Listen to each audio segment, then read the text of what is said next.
Hello, everyone, and thank you for joining us. This is No Soundbites Allowed, and I am your host, Michael Voss, Dragon of the Southern Tier. Hello, Michelle. It's very good to see you. I'm glad you're here with us today. For those who have never been here before, we do every Sunday at 2:30 p.m. Eastern Standard Time a live stream with you to hear your voices, to hear what you have to say about the issues that affect us all.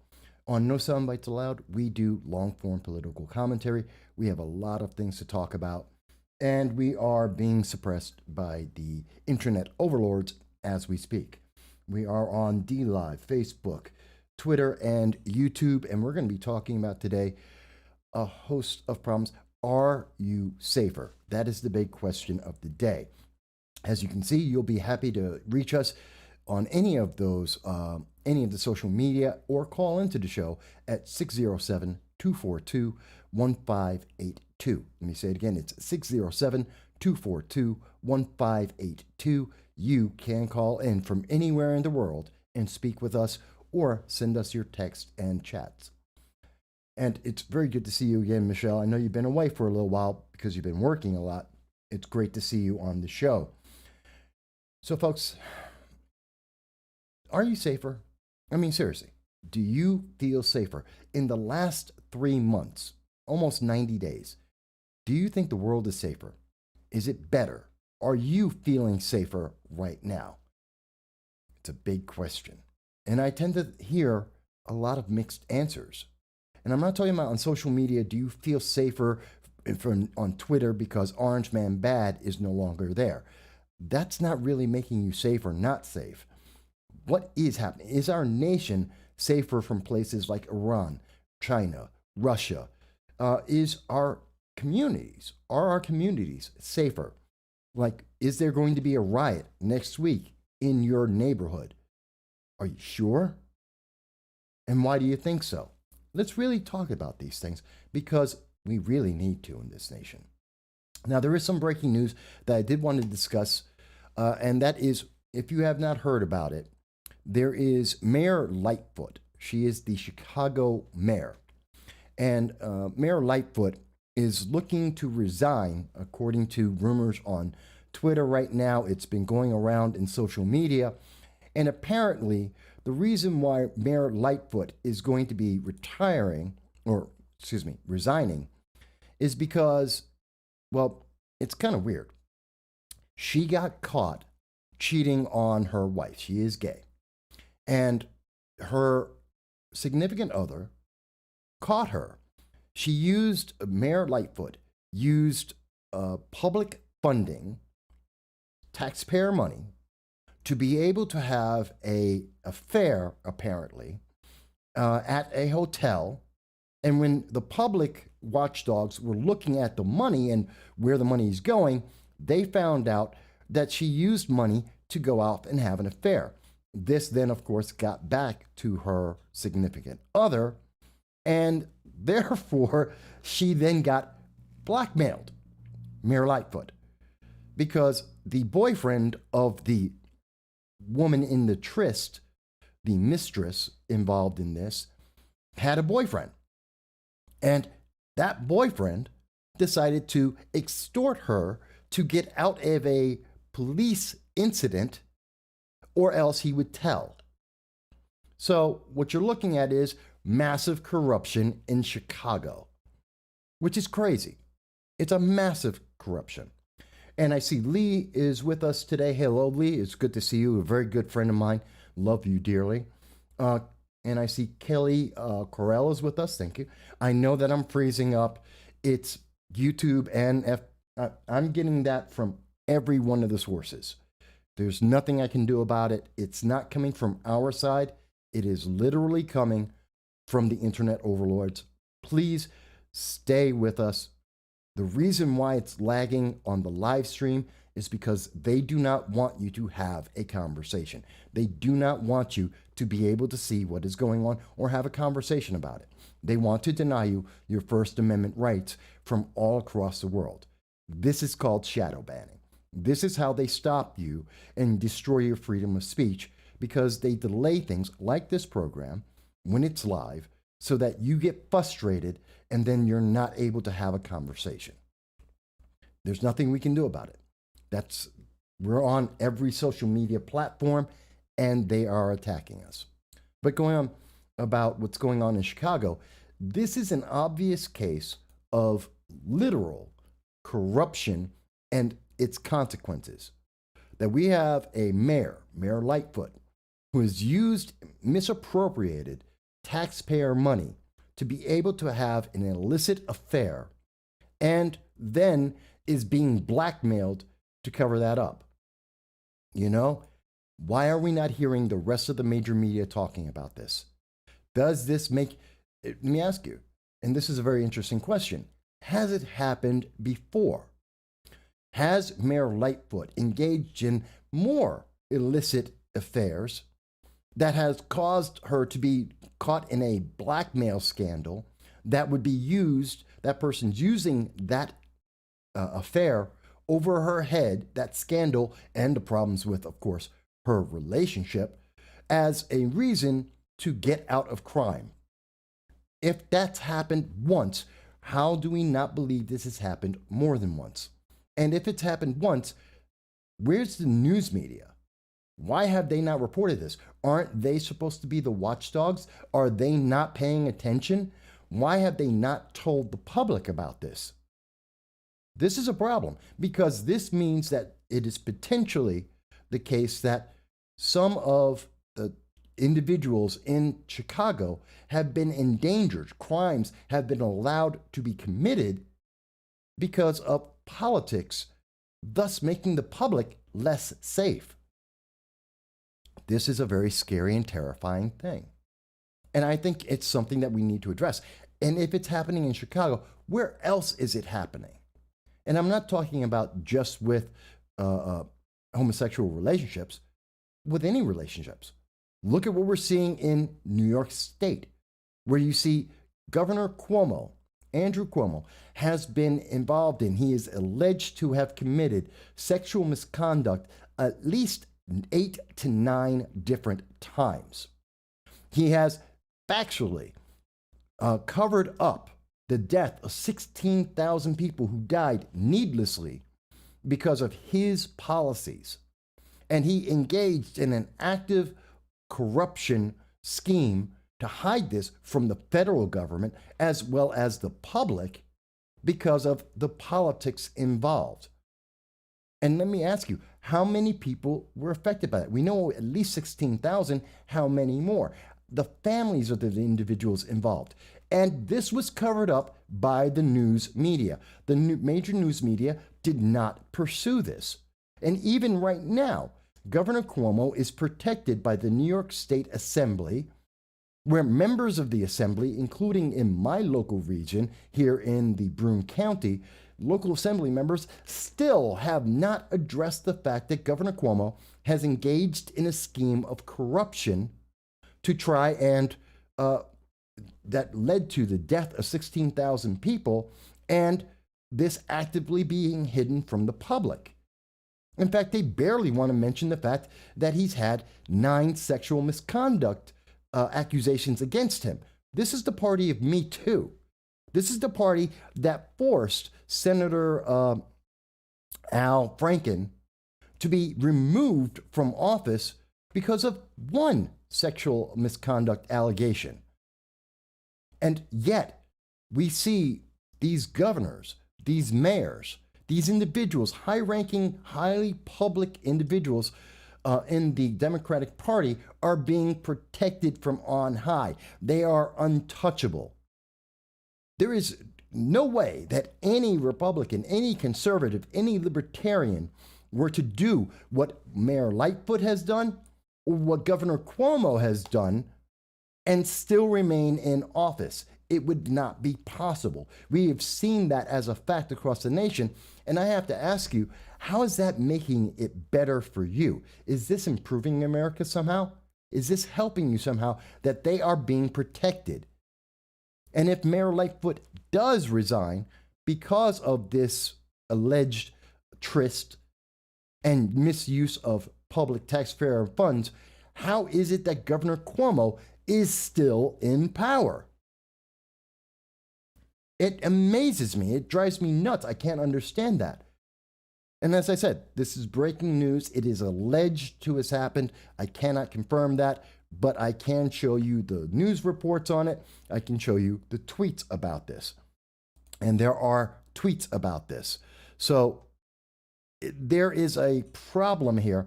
And of course, this also led to violence at the Lightfoot residence, where police were called in because of a domestic dispute.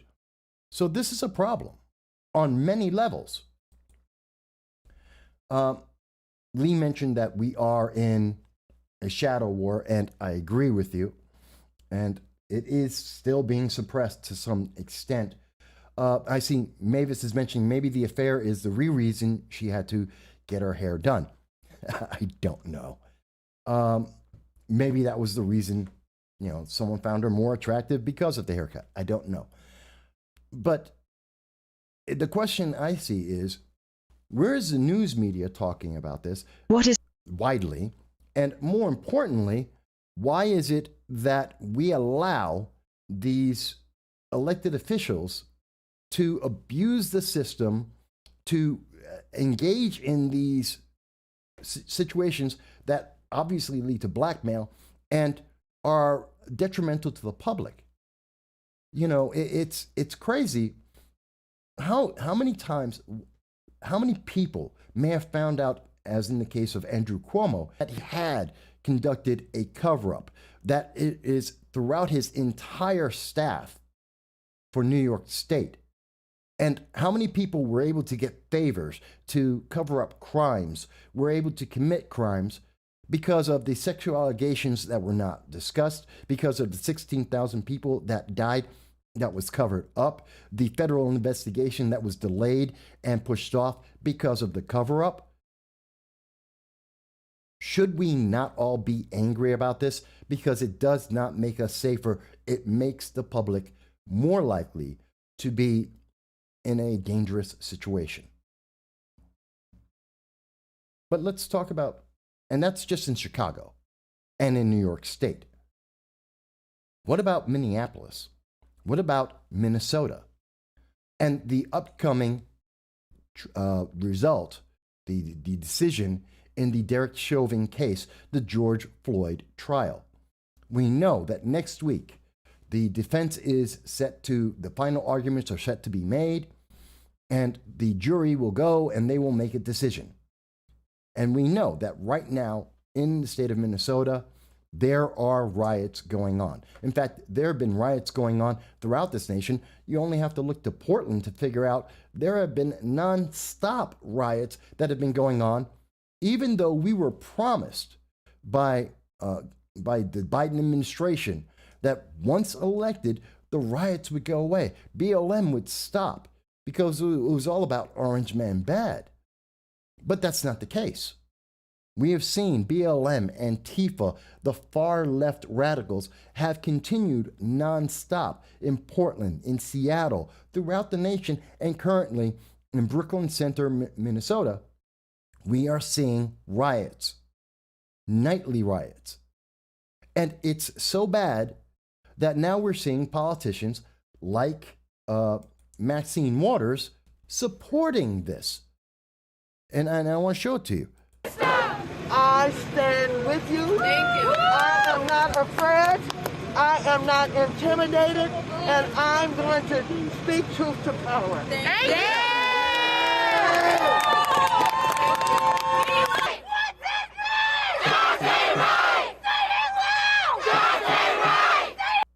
So let's take a look at that and understand that.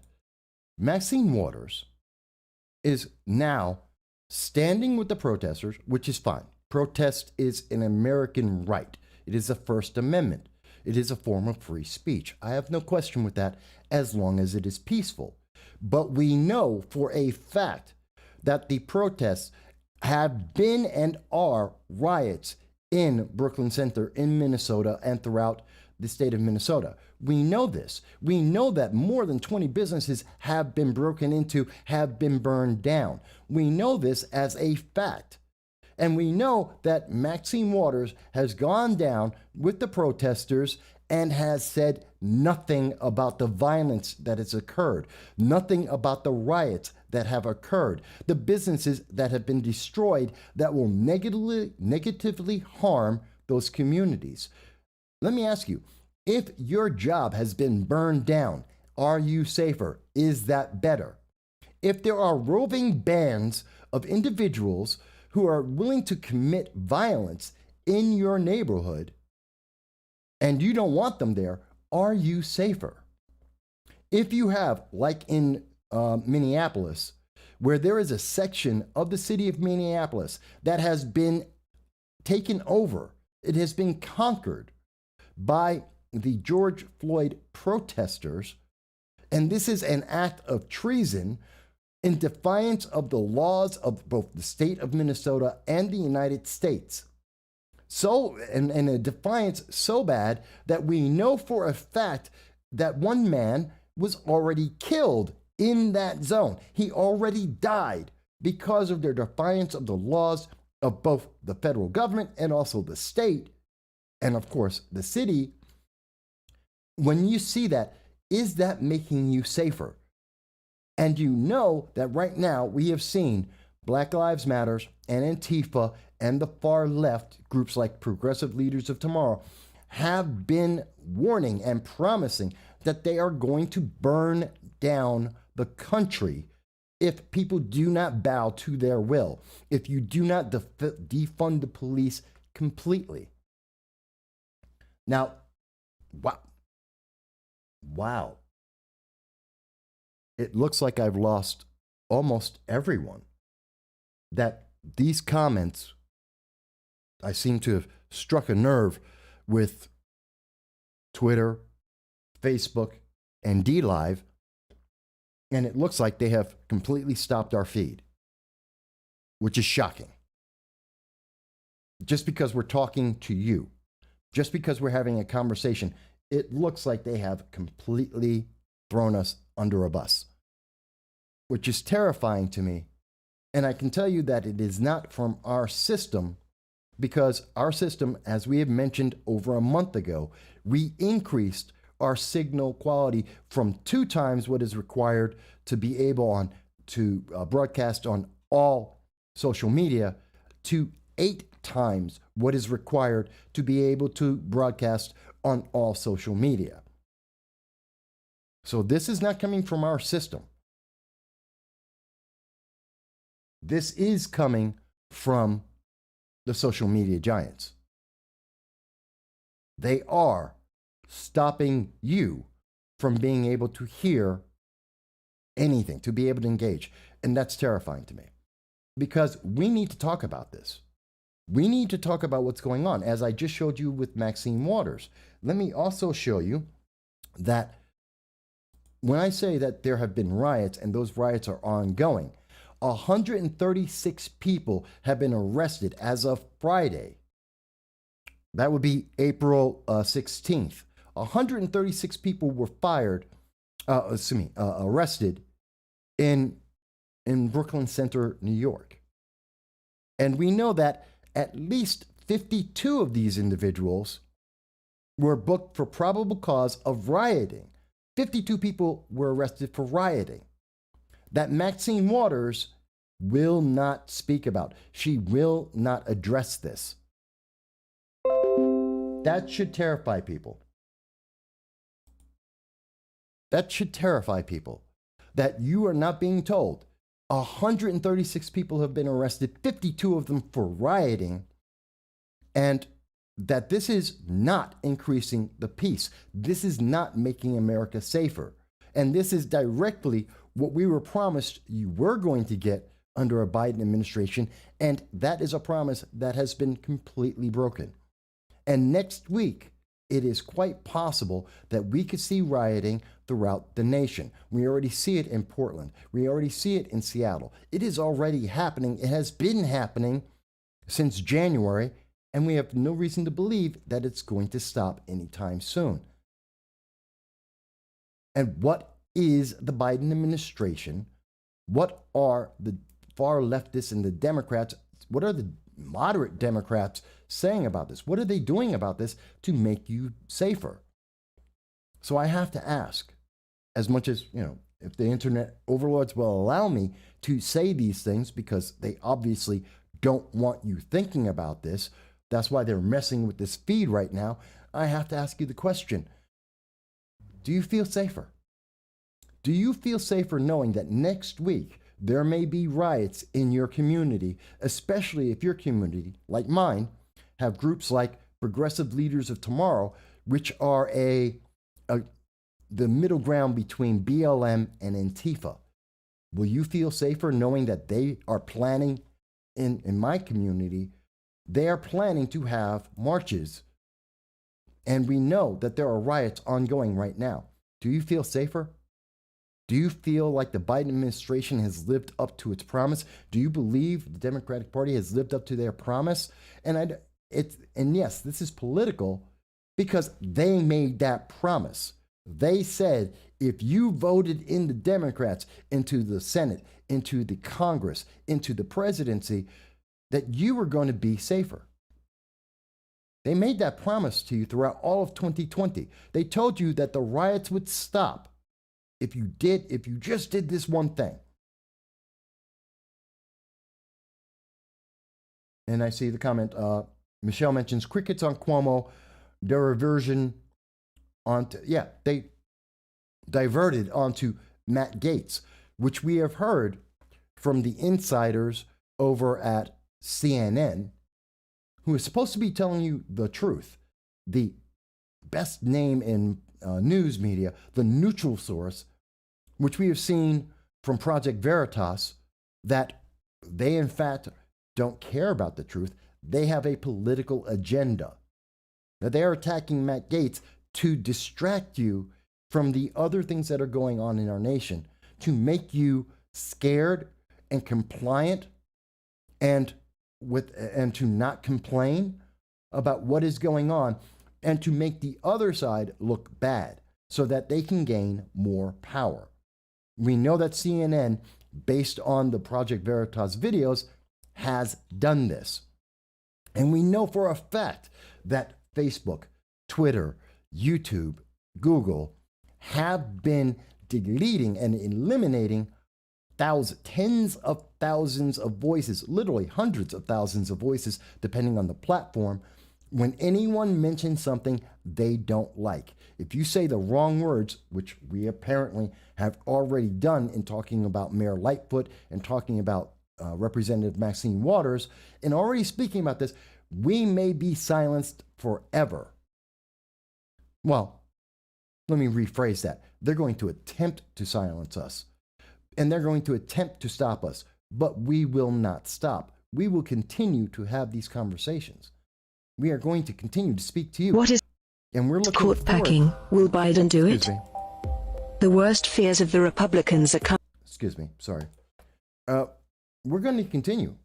We're not going to stop having these conversations, because you deserve to be able to have these conversations. You deserve the right to say, are these actions making us less safe? Is America become less safe? By the very people who told you, just do what we say, just live the way we want you to live, live and submit to our will and give us the power. Is that making you safer? It seems to be to me that they are not. And you may disagree. We are open. This is an open conversation. Progressives are more than happy to get onto this program. You can call in 607-242-1582 and explain to me why I'm incorrect, why this conversation is the wrong conversation. Please do. We want to hear that voice. Anfield mentions, wow, every single week, YouTube and Facebook mess with your live streams. They must really want you to express a message. I guarantee you they do. By the way, if you are unaware, within the last year, we've had over 100% growth. In the month of January and February, we were growing at about 100 subscribers per month. And right at the end of, it was the beginning of March, we saw a dramatic change. We had started to see the various internet overlords mess with our feed, to introduce more and more delays, and to try and silence our voice, and to remove. We've actually had, I don't know, dozen, 2 dozen of our subscribers removed without any mention, without any reason. So we have to believe that we were becoming effective, we were growing, and they are aware that as you subscribe, we get wider distribution in their algorithms, that they can't stop that our voice would reach more people, and to stop us from being able to reach more people, to engage in the First Amendment. And again, that includes allowing people from the left or anyone who disagrees with us to have a voice, either on chat or in phone calls to us, rather than daring to allow people to ask a question and to have a conversation. They instead are doing what you're seeing today. Even though we have guaranteed and ensured that our system is more than capable of being able to provide you the information without interruption.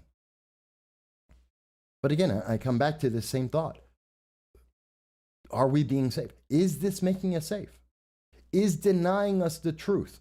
Is encouraging, as we are seeing from Maxine Waters, is encouraging the rioters and saying that she's with them without addressing whatsoever the violence that they have caused, the destruction they have caused, the lives that they have disrupted, is saying that.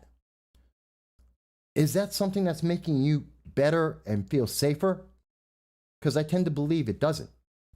I tend to believe that Maxine Waters is actually inciting the violence, is helping to promote more violence. Something that we've been told a lot. And we've seen that this is something that is tantamount to having the trials against former President Trump. This is something that they're very angry about, that you cannot incite violence. And yet, when I hear Maxine Waters say she is with the people who actually burned down buildings, destroyed businesses, disrupted people's lives for decades to come, I don't hear those same individuals saying, well, this is inciting violence, this is a problem, and her voice needs to be silenced. Which means that this is very much a political attack. This is an attack on voices they don't like. This is in violation of the First Amendment. And that doesn't make us safer. It does not make this nation safe at all.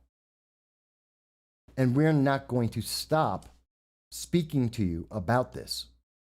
And by the way, again, let me prove to you, if after we are done today, you go back to the live stream and you watch it and you do not see delays and freezes and we're able to speak nonstop, you're hearing our voice without interruption, that means the interruptions you're seeing during the live stream aren't from us. This is from the internet overlords saying, you don't deserve, you don't have the right to have a conversation, to say what you believe is the truth. Mavis mentions, it's not just you. Adam Kringler of Adamcast IRL was banned from live streaming for a week because the overlords didn't like what he had to say. And we expect it's coming to us as well. I mean, this is the first rung. We are not as large as Adam or Stephen Crowder or Tim Pool or Gothics. We're not as large as those individuals because they're preventing us from becoming large. They have that much fear. They're that afraid of having a conversation, allowing you to have a conversation. And that's the dangerous thing. See, they're really scared because we're engaging in conversation. As you can see, folks, on the screen, people are able to contact us. You're able to call into this program. This isn't a one-way conversation. This is live with you. And when we ask, are you safer? They don't want you to think about that. They don't want you to consider that riots that are planned for next week, regardless of the outcome of the decision in the Derek Chauvin, George Floyd case, that doesn't matter. The riots are going to happen no matter what because they have been happening no matter what. We have covered that on this program before. And we have elected officials who are using that, Maxine Waters in particular, to their advantage to be able to manipulate you for more power. And they don't want you to know you're being manipulated. I strongly believe that. And we've been talking about the Dante Wright shooting for a while. And we believe the answer is to go to the root of the problem. Yes, I do believe that the female police officer who shot Dante with her handgun instead of the taser should be prosecuted. At the same time, we cannot deny Dante Wright made the ridiculous decision to try and forcibly evade arrest, that he had committed crimes, that he had a warrant for his arrest because of a violent crime, and he should be prosecuted. And he tried to evade that prosecution, causing a situation that enabled him to be shot. So Tanya Bygrave, hello Tanya, it's the first time that we've seen you on the program. I'm not familiar with that name. Tanya, you say nope. And that's fine, but I'm not sure what you mean. You're saying no about what? What is it you're disagreeing with that I've said? Especially since I know that the internet overlords are putting a delay in the conversation. What are you disagreeing with? Please do tell us. I want to hear your voice. That's what this program's about. Now, Dow mentions it has something to do with the live chat server. Tried to enable the live chat through YouTube on the Xbox, and by turning off live chat, it got a little better. I don't know. Again, that's not in my system. Dow, what you're describing is something that the internet overlords are doing. This is something they are trying to silence you. And by silencing you, they try to silence me. And does that make America safer? Let me ask you again. Does that make you safer? By silencing voices that the far left do not like. Again, moderate Democrats are entirely different. Democrats in general are different. We're talking about progressives. We're talking about the Democratic Socialists of America, especially those in Ithaca. We're talking about AOC, Bernie Sanders. We're talking about the squad. These are the people who are trying to silence you. They don't want your voices. They want your compliance. They want your submission. That is everything that I see from this. You may think I'm wrong. In 15 years of political commentary, I see them silencing you. They want you to be submissive and not be aware that there are other voices that exist, that there is the right to speak up, and that you have the right and the ability to be able to make a difference. They want you to think you are outnumbered, that you have no choice, that if you speak up, you will be punished. Whether it be from a red flag action or whether it be from being unpersoned by the internet overlords, they want you to feel like you can't do anything. And I'm here to tell you that's a lie, and you have all the power. Dow mentions, almost seems like if the live chat is empty, it might give the impression that nobody is watching. They like to make it seem that way. And yet I know for a fact that on many channels, both live and after the fact, people are watching this, that these conversations are happening. And I do see all of the comments on all of the social media to the videos we do. People are hearing this more than it's not just you. Everyone is involved. And I tend to believe that this voice, this conversation is more popular than what the news media would like, than what the internet overlords would allow. That's why they try to silence it, because they've come to realize the most dangerous thing that could happen to them is for you to be able to have your voice, for you to say, yeah, I agree, or maybe I don't agree, or maybe this is a better way to do what you're talking about, or what they're talking about. And Mavis mentions it was lagging from sport even before anyone commented. The problem is YouTube is cracking down more. They are.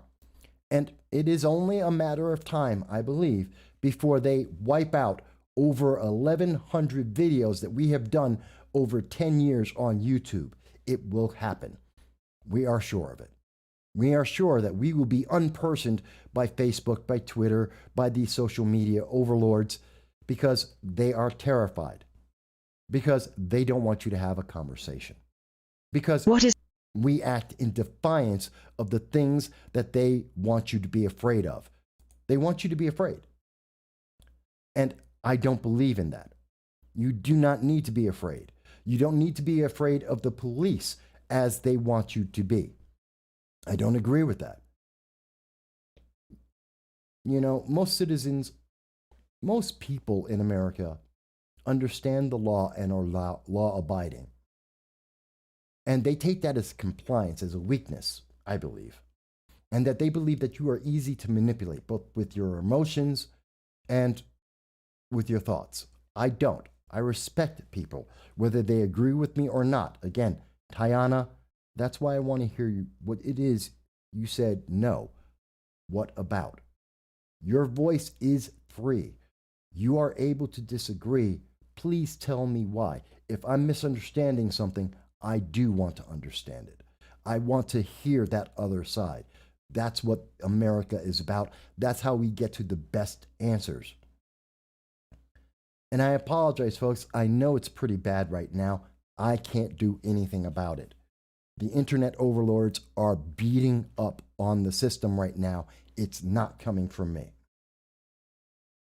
I can only do so much. But it should tell you that the conversation we're having is considered dangerous to the powerful, to those who want to control you. It is dangerous. They are terrified right now, which is why they are trying to silence us, why they are throwing people off of our subscriber list, why they are not promoting our videos, because they are afraid you will think.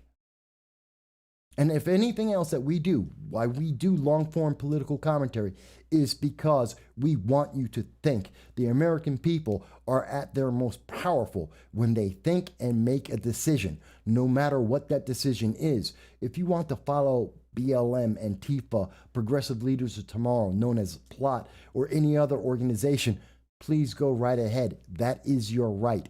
I would never stop you. But understand the consequences of that, good and bad. That is the important thing. They don't want you to think about consequences. They want you to fall in line. That's why Andrew Cuomo is still in power, because you're not supposed to be able to complain, because your complaints aren't important. Their power is. Andrew Cuomo, as a progressive leader of a progressive state, is more important to the internet overlords in the news media than your voice, saying he is corrupt and he needs to be removed. Mayor Lightfoot appears to be corrupt and therefore should be removed if the allegations are correct. But how dare we have that conversation? And if you think it's just happening with us, did you know that they're attacking Bitcoin and crypto? These are the new forms of money in the economy coming forward. And they are looking to destroy that as we speak. Just coming out today, April 18th, we have seen that Bitcoin is in the middle of a sell-off, 15%. That they are down 15% because the U.S. Treasury is planning to tackle financial institutions for money laundering. Now, this is a serious concern. Is there money laundering happening? Does Bitcoin allow terrorist organizations and radical groups like Iran to be able to move money around the world to enable more terrorism? That is a serious thought. Is it allowing more crime to happen? Are we seeing more people sold into sex slavery rings down at the southern border because Bitcoin allows the cartels and the coyotes who bring people into America to be able to have more funding? Is that what's happening? That's a good question. But does that mean that they should eliminate these different forms? Something that the public has decided is something they want, that they have invested in of their own free will? Something that honestly should exist because the public decided it can exist. That's what freedom is. And even though it may not be great for the American economy based on the dollar, that doesn't mean it shouldn't exist at all. It's a growth of the economy. It's perhaps the next form of business and international trade. And yes, maybe there should be some safeguards put in there to be able to stop terrorism being funded, to stop sex slave rings from being funded, to prevent crime from being funded. But at the same time, that doesn't mean that we eliminate it. And yet, that sounds like where the major power brokers of the world are going towards, to somehow stop this from happening altogether. In fact, I believe it was the Central Bank of Turkey that has already said that you can't use cryptocurrency, that they are banning that. And if we're seeing that with Turkey, how long before other nations get to do the same thing? And so let me ask again, is this good? Is this making you safer? In denying you opportunities, alternatives. In fact, that's what the capital markets, that's what the stock market, the bond market, that's why they exist. It is an alternative means of money. It is an alternative means of making an investment. And should you be denied that alternative, that you have the right to choose, and yes, you have a right for the risk. Sometimes it will make money, sometimes you will lose money. That is a risk that exists in all markets, stock market, bond market, it exists. But should you be denied that? Does it make you safer having less options? Cyrax, I do know that it's buffering. And as Mavis is mentioning, it's about 10 minutes behind. And I apologize. That is not coming from me. That is not coming from our signal, which is currently 3.5 times as powerful as is necessary to reach you.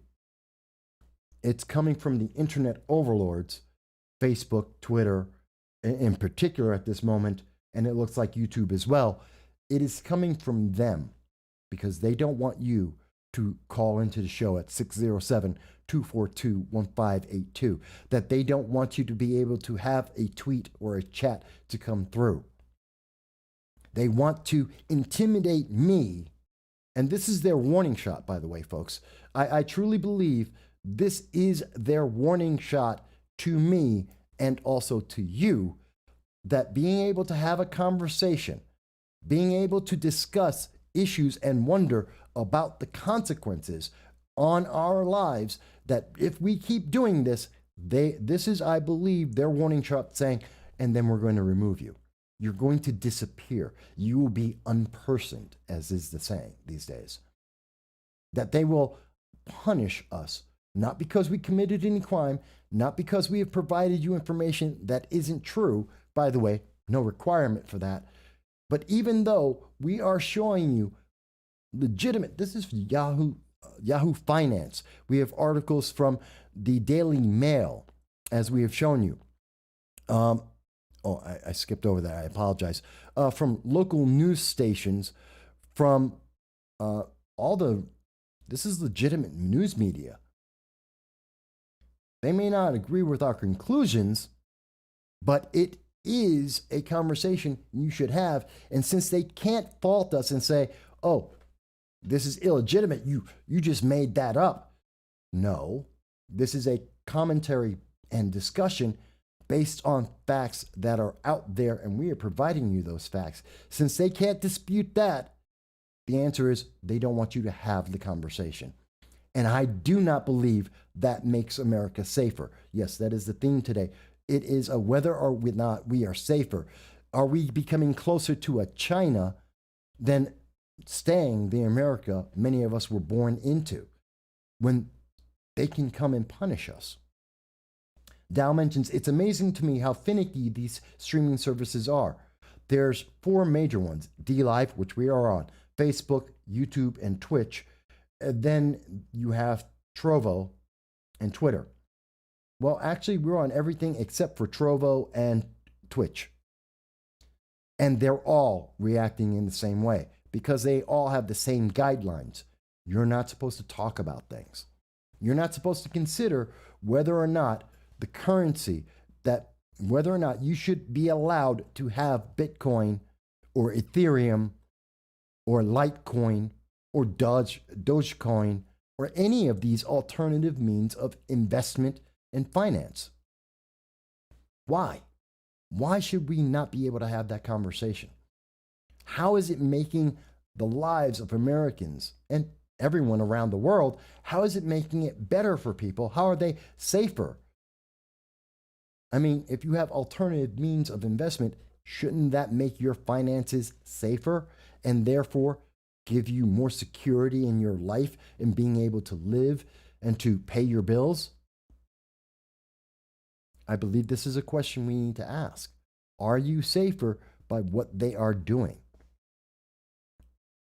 Are you safer when it comes to the squad? Rashida Tlaib, Representative Rashida Tlaib, when she says that she wants to no more policing, no incarcerations, no militarization, which militarization, I don't know where she's getting that from. But do you think you're safer? As according to this Daily Mail, this is her tweet from April 12th, that you should not have a local police department, that people should not be put in jail for committing crimes. Let me ask you, do you think that's really going to make you safer? Do you think that at the same time that we are hearing from the Biden administration, as we have covered on this show, the Biden administration and Congress want to take away your right to the Second Amendment? They have defined it based on the Ninth Circuit Court, as we have showed you in their decisions, Young versus Hawaii. You don't have a right to go outside your door and protect yourself or your family or your property. We know that in New York State right now, there is Bill A352. Court packing. Will Biden do it? Where the government is trying to deny you the right to defend yourself. By the way, if you're wondering, Bill A352, that's this. This is a piece of body armor. This is a bulletproof vest, for lack of other words, which we have on right now. And by the way, we've been walking around our local community with this on. And you know what? No crimes happened. There was no insurrection that broke out. There was no violence that occurred because of it. Crimes did not, nor anyone else. They know that it on. And there is Bill A352, as we have discussed on this program before, that says this is illegal. This is a crime. To defend from the various we get on occasion, and we have shown you some of the ran for elected office, we've shown you we get death threats from the far left on a regular basis. Not from the right, not from the extreme right. We don't get death threats from them. We get them from individuals in the left. They willingly admit that they are pro-far left socialist groups who have threatened us in this within a year. And if we wear this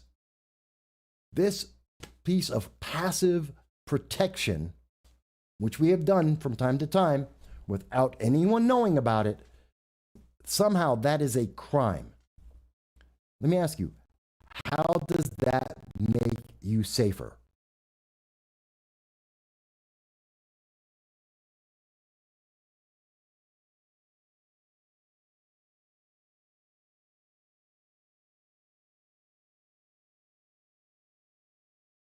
How are you protected when they say, this is a crime, you cannot do that, and by the way, and by the way, not only can you not have this to personally protect you and or your kids or your family, but at the same time, there should be no police and no one should go to jail.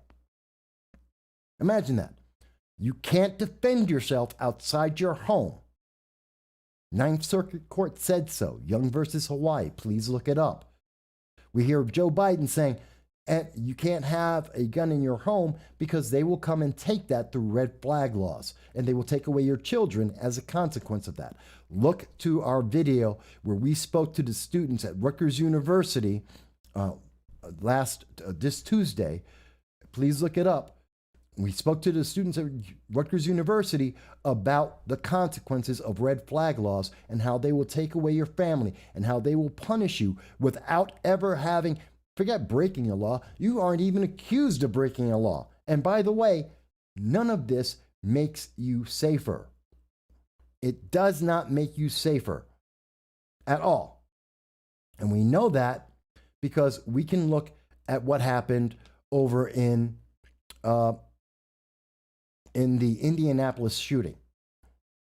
The police already took away a shotgun from this individual. There was already a question of a red flag action against him. He was looking to commit suicide by police officer, or otherwise known as suicide by cop. And the laws that already exist, including the red flag law in Indiana, the state with red flag laws, the second longest amount of time besides Connecticut, and it did not stop what happened. So they're trying to take away all these rights. They want to take away your ability to defend yourself and your family passively. They want to actively take away your active right to defend yourself with a firearm. They want to go, and if you have that firearm, be able to take that away from you at any time without any reason, without any law ever being broken. On top of that, they want to make it impossible for women, for people of color, and the poor to be able to get a firearm because of H.R. 127, which we have talked about as well. Please look that up on our on the page. We've spoken about this at length. A bill that will require you, that financially places the ownership of a firearm outside your reach, that makes it impossible for you to afford it, nor can you get through the process because it requires you to get psychological profiles done to be approved, to even to get to that point to be approved. And then you don't have, you have a limited selection of whatever firearms that you can get to protect your life. Because someone else, an elite, like Rashida Tlaib, who has police protection, because she wants to be protected, but you don't get the same right. You don't have the same rights that she has. In fact, people called her out about that and said, no more policing can begin when elected officials get rid of their police and security forces. We're not doing this thing where we have no policing, but y'all are protected to the hilt. What an interesting question to ask Rashida Tlaib. But let me ask you, sorry, I'll explain that in 1 second. Are you safer? Is Rashida Tlaib trying to get rid of the police? Are the red flag laws of Joe Biden on the nation? Are the actions of Representative Sheila Jackson Lee, are they going to make you safer by taking away your ability to defend yourself the moment you walk out the door? Or like in New York State, to deny you the ability to passively have protection that no one else would even know about if you didn't tell them? Is that going to make you safer? Because I tend to believe the answer to that question is no. It's not making you safer. By the way, Dal, I see your comment here. Every time, once we get 1 or 2 people, we get 8 or 9 or 10, that's showing. On any one system, we get a couple of people showing, and all of a sudden, bang, they drop the hammer on it. And they don't like what we are saying because we are naming the politicians that you should be thinking of, that you should look up. Look at what we have seen Representative Maxine Waters in 2020 incite violence. We have seen Rashida Tlaib and Alexandria Ocasio-Cortez and the rest of the squad and Nancy Pelosi excuse the violence of BLM and Antifa and the riots that occurred for the entire second half of 2020 and continuing to this day in 2021. And that's okay, supposedly. I understand that I'm trying to work around the issue too. And I tell you, it's not coming from me. It's very frustrating for me to see that we are seeing this come from the major news media, that they are messing with this so much because we're talking about things you really, really need to talk about. Let me ask you. Let's take a look at, you may recall, on January 22nd, and I'm just checking my time. On January 22nd, we told you the first day of the Biden administration, they were sending troops into Syria, that they increased our presence in Syria in the Syrian civil war without telling the American people that it was happening, and in fact, denying initially that it even happened. The initial reports, when we were talking about it on January 22nd, you heard the major news, American major news media say, that didn't happen. No, you're wrong. We were right. It did happen. We then were talking about on March 20th, President Joe Biden decided, with the full power of the American political system, the entire American government, he decided to pick a fight with Vladimir Putin. Vladimir Putin, the president of Russia, an enemy of this country for many, many decades. So what I'm looking at here is, I want to show you, and this is what we had to say on March 20th when Joe Biden decided he wanted to pick a fight. Last night, Joe Biden decided he wanted to pick a fight. The price he's going to pay, well, you'll see shortly. Not with China, not with North Korea. God forbid it was Iran. He decided to pick on Russia. And Vladimir Putin, for his part, said, "Sticks and stones, I dare you to say it to my face." And Joe Biden responded today, saying that he was just too busy. I can see how the world is quaking in fear. So, yes, we made that statement, and he picked a fight with the leader of Russia and then backed off. Just backed down. Putin actually called his bluff and said, "Hey, if you're so bad, if you're such a tough guy, and you know me, then actually have a debate with me on international media and let's talk this out. Let's really see who is good and bad. Let's see what you're really willing to do." And Joe Biden ran away.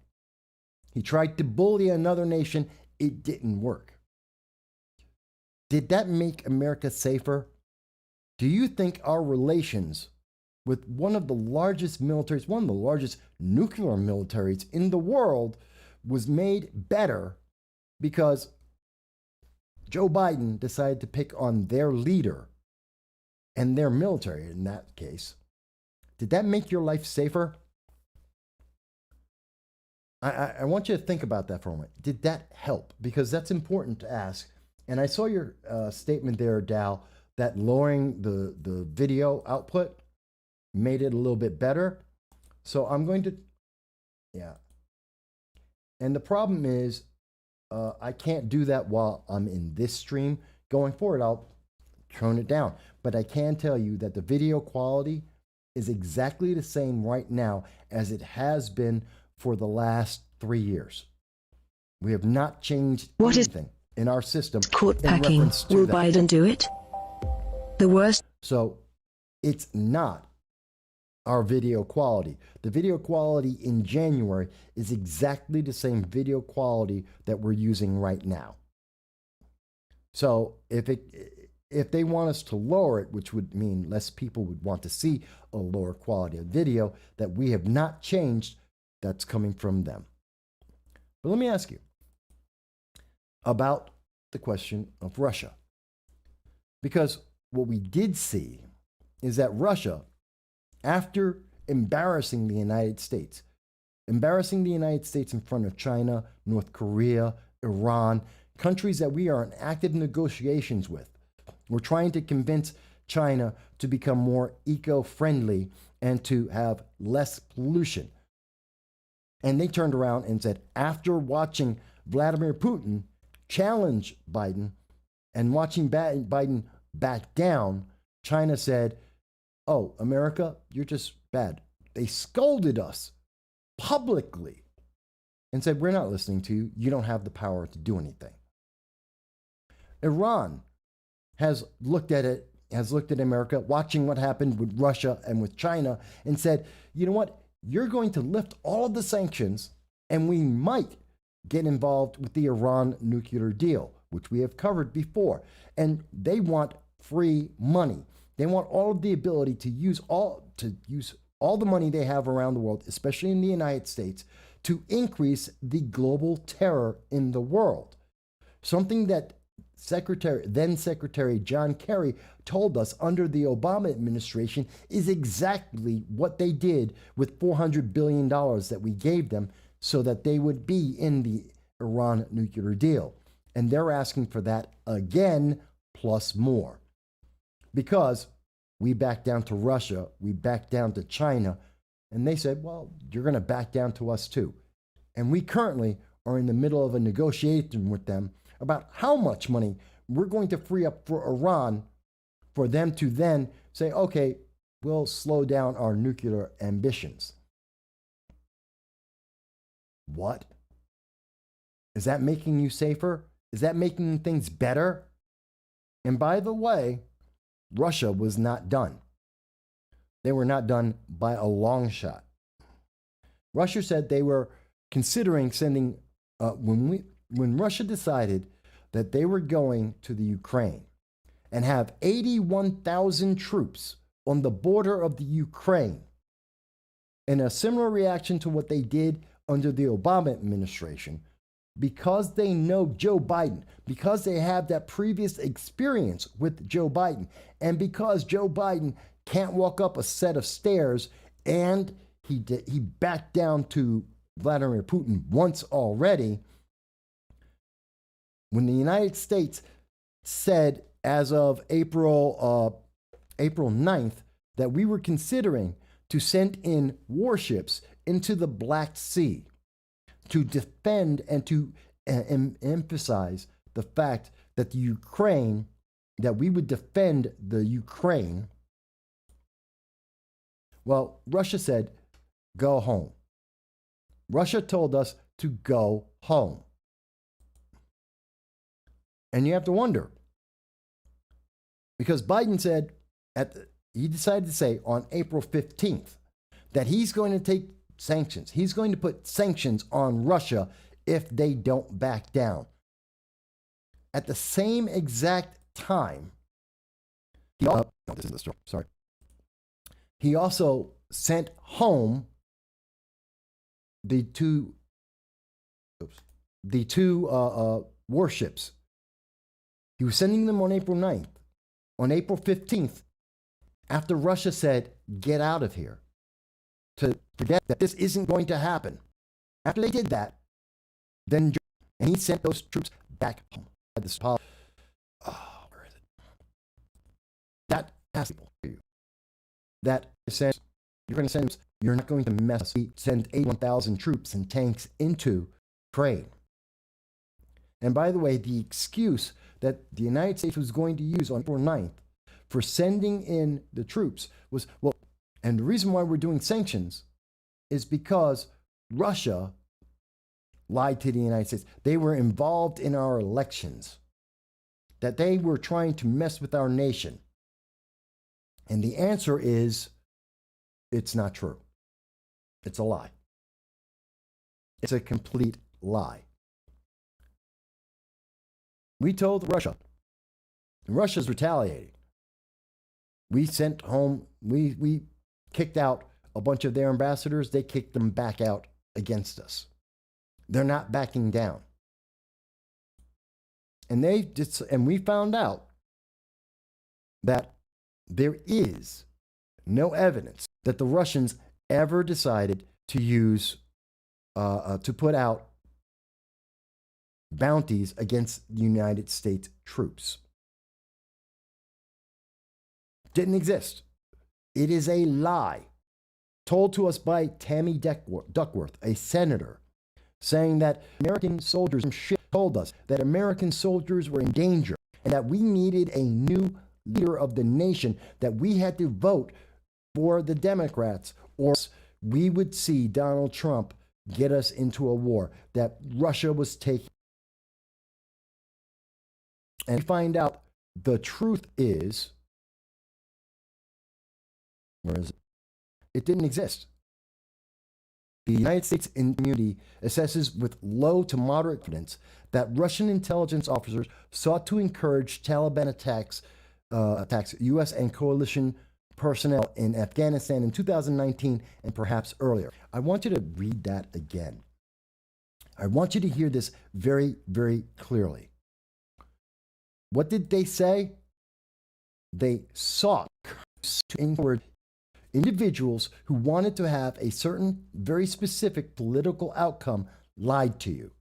When you seek to encourage, if I want you, I have sought to encourage you to subscribe to this channel. That doesn't mean you did subscribe to this channel. That doesn't mean you have subscribed to this channel. It's something you may have thought about, but you didn't do it. Maybe if I have sought to encourage people to become millionaires, it doesn't mean they have become millionaires. You can think any thought about it. That's what they said. They sought to encourage. They thought about encouraging bounties on U.S. troops, and they do it. There's no confidence they actually did it. You were lied to. And because you were lied to by Senator Duckworth, by Representative Adam Schiff, as identified by the news media, let me ask you a question. Are you safer? I know it's the question that the major news media, the internet overlords, do not want you to consider. They do not want you to think about it. They do not want you to have a conversation about it, and I am. Even as they try to shadow ban us, to throttle this channel, to try and disencourage you from watching this, from being able to have your voice heard and to share it with us. And Karen Seeley, we are not stopping our voice. And we are not going to not be involved. And Dal, I did see your comment that the audience can turn down the settings. I understand. But Karen, we're not stopping. We come out every Sunday at 2:30 p.m. Eastern Standard Time talking around the world. We know we have audience members that watch the show in Great Britain. We know that we have people in Canada, in Germany, in, Peru, all around the world. Over 100 countries that watch this program to find out what's going on in America because it will affect them. And we see that happening. The very same hoaxes, the very same Black Lives Matter movement, the very same violence of Antifa has spread around the world, most notably in the United Kingdom. And even though Kemi Badenoch, an MP in Great Britain, has done a phenomenal job of fighting this and pointing out that this racism is not real, that it is not in the extent, it is not institutional. It is not something that exists the way that we are being sold, that we should not have fear, not in the United Kingdom, not in the United States, not in Canada, not in most countries in the world, not democratic countries in the world. They're trying to make it very clear, the forces of BLM and Antifa, that they want you afraid. They want you to be submissive. And they want you to ignore the fact that you are not safer. the more that we have listened to the far left, to the socialists, to Alexandria Ocasio-Cortez and the squad, the more we have listened to Adam Schiff and Nancy Pelosi and Chuck Schumer and Kirsten Gillibrand by name, I am calling them out, the more we have listened to Representative Nadler, the less safe our nation has been. The more that we have seen autonomous zones pop up throughout our nation, which are treasonous and violate multiple laws, both federal and state and city, we have become less and less safe. And if someone disagrees with me, and we are encouraging this, if you disagree with us, it appeared that Tiana Bygrave, you disagreed with us. Fantastic. Tell us court why. packing? Will Biden do it? Just explain. Why do you disagree? Tell me how I'm misunderstanding this. Tell us how in this conversation if we're misrepresenting any fact that I am pointing up from the major news media of the world, and often having to go to outside the United States to see actual facts about inside the United States.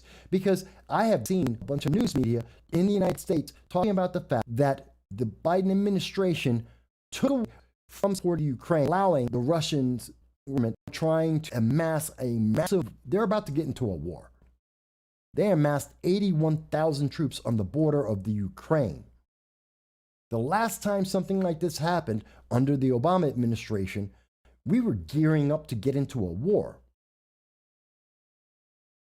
Now imagine, Russia has already told America, send your warships away. We did. And we put in sanctions instead. And Russia said, oh, really? We can do the same thing. And they are.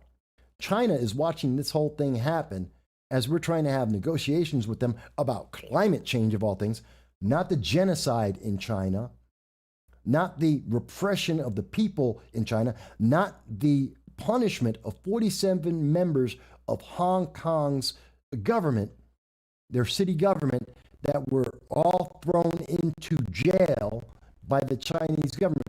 We're not going to have a conversation about any of that.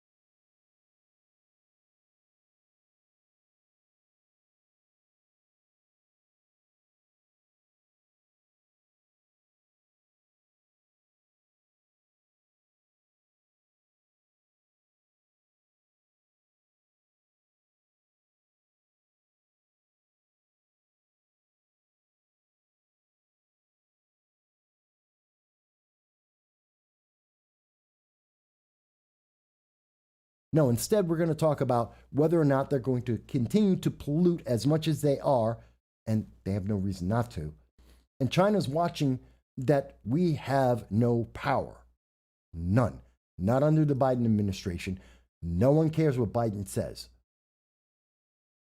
Iran, Russia, an almost exponential increase in the number of people at our border, while people are saying it will continue to grow and we will have the highest numbers of illegal immigrants, illegal aliens trying to enter our nation, even as we have offered to buy off governments in El Salvador and Ecuador, that we're going to pay them, those governments, to keep their people, which makes no sense whatsoever. Because those are governments that are known for corruption. And it does not stop the average person in El Salvador or Ecuador from deciding that they want to make a 1,000-mile trek or send their kids on a 1,000-mile trek to the golden land of America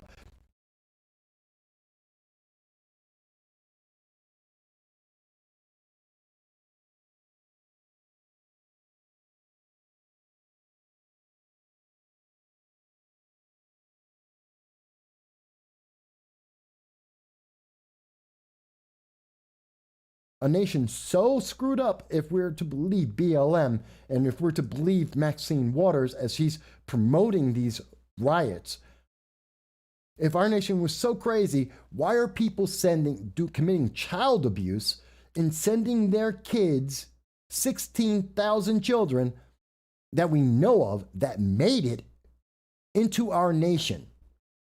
If we're such a horrible racist nation as Maxine Waters, as if BLM from their houses in the richest parts of California, Beverly Hills, if as they're sitting in their multi-million-dollar houses and they're telling us that we are so evil and so terrible, why are these people committing child abuse, sending their kids on a 1,000-mile trek to this nation so that their kids can be held in pens, cages, and or sent into hotels with your tax money? Left out that part, with your tax money. Does any of this sound like this is improving the nation, that our nation is less chaotic, that our nation is more organized and more beneficial to the average American citizen? Does this sound like you are safer at any level? Because if I'm missing something here, I want someone to tell me.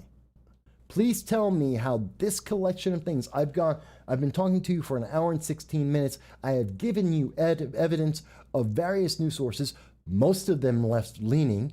I've shown you what is actually happening in the world right now. Not in 30 seconds, but in enough time that you can absorb what is happening and the ramifications. And I have to ask you, does any of that sound like it is making you safer? Because if it is, please tell me how.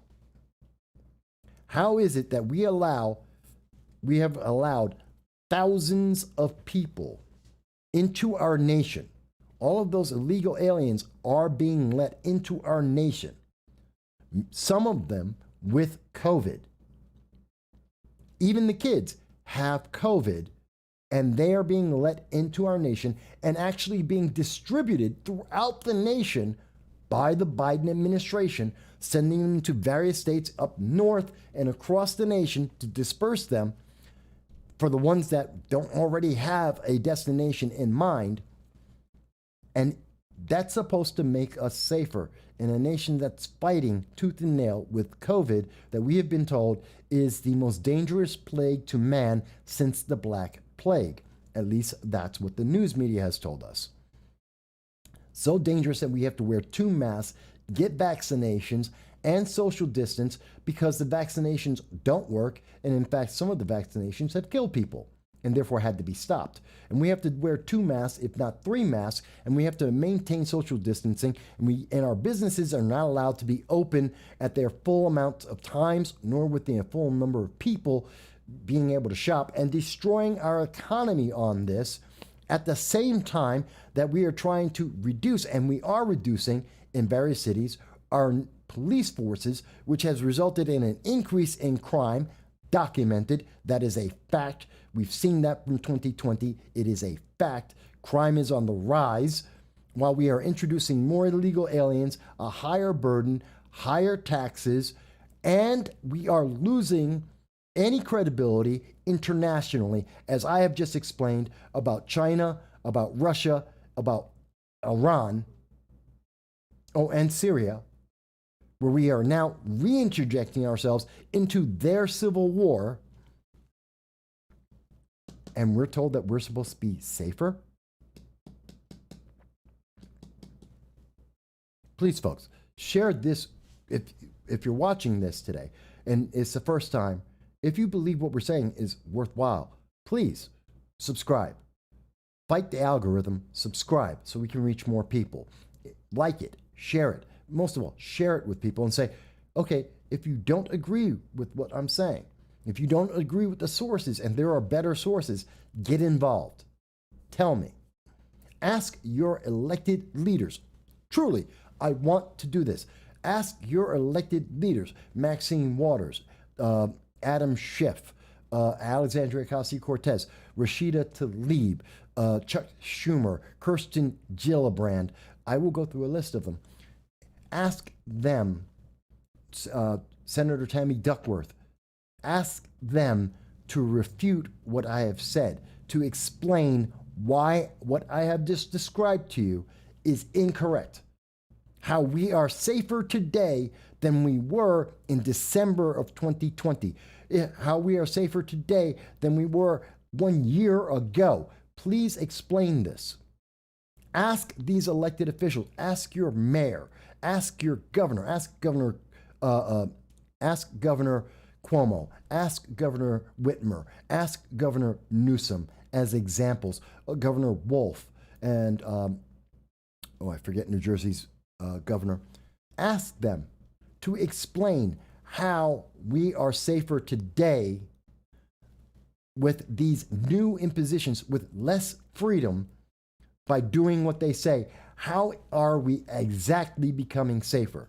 Because the red flag laws don't work. We know that. Colorado did not work, has had red flag laws for 3 years. We know Indiana, which is at the second longest having red flag laws, did not work. Stopping American citizens from being able to have a passive self-defense does not make people safer. Mayor Lightfoot out of Chicago has not made people safer, as she is being allegedly blackmailed for an alleged sexual tryst, a cheating on her significant other. Has not made people safer. Did not lower crime in Chicago. How much you want to bet that on Monday, the reporting by the Chicago Tribune will show that somewhere between 10 to 40 people were shot in Chicago this weekend? That somewhere between 6 and a dozen people were killed in Chicago this weekend alone. And they already have red flag laws. And they have all the other regulations you can possibly imagine for gun control. They have them all. And it is not making you safer. And yet the answer is, well, we're going to increase this and we're going to take away more of your rights on a national level. How does this make? Please explain to me how this makes us safer. Because I don't see the evidence. It does not exist. There is no example of this. And we're not seeing Joe Biden, who has these relationships with Xi Jinping, who is out of China, the leader of China, with Vladimir Putin out of Russia. Those relationships are not making you safer. In fact, because they know Joe Biden, they think he is weak. They are laughing at him internationally. They are challenging him internationally. And Biden is doing nothing. He is backing down over and over again, reinforcing their position, and making America seem weaker and weaker. I mean, things like when we see, as just happened, that on Friday, in the space of less than 24 hours, we saw Joe Biden go out there and he decided to say that he was not going to increase the number of refugees allowed into the United States. He kept it at 15,000. What is court packing? Will Biden do? Excuse me. And later that same day, Joe Biden turned around and said, "Oh no, but I will increase it in the future." Why is the delay? Well, the answer for the delay is the crisis, which he finally admits is a crisis at the southern border. The 172,000 people who were allowed to enter the United States, some of them with COVID, is such a big threat to America that the American government can't do two things at once. We cannot allow refugees that have been vetted, which takes 2 years. We've covered that on the show before. It takes 2 years. We cannot allow more than 15,000 of those refugees into the United States at the same time that we are trying to allow and definitely allowing people at our southern border to enter our nation. We cannot chew bubble gum and walk at the same time at the federal government level, which should scare you to think if we can't do those two things, how are we also doing international policy with China, Iran, and Russia at the same time if we can't handle something as simple as letting people who have been vetted into our nation at the same time that we're trying to protect our border? Supposedly. Maybe you think I'm wrong. Maybe you think we are safer. Maybe you think this works in our advantage. I'm sorry, folks. I just see news that's breaking right now that there are shots fired at the at National Guard troops in Minneapolis. I'm going to see if I can find that story right now. It sounds like the National Guard troops that were called into Minneapolis to help in the state of Minnesota to help reduce the rioting that was going on has resulted in some of the people shooting at National Guard.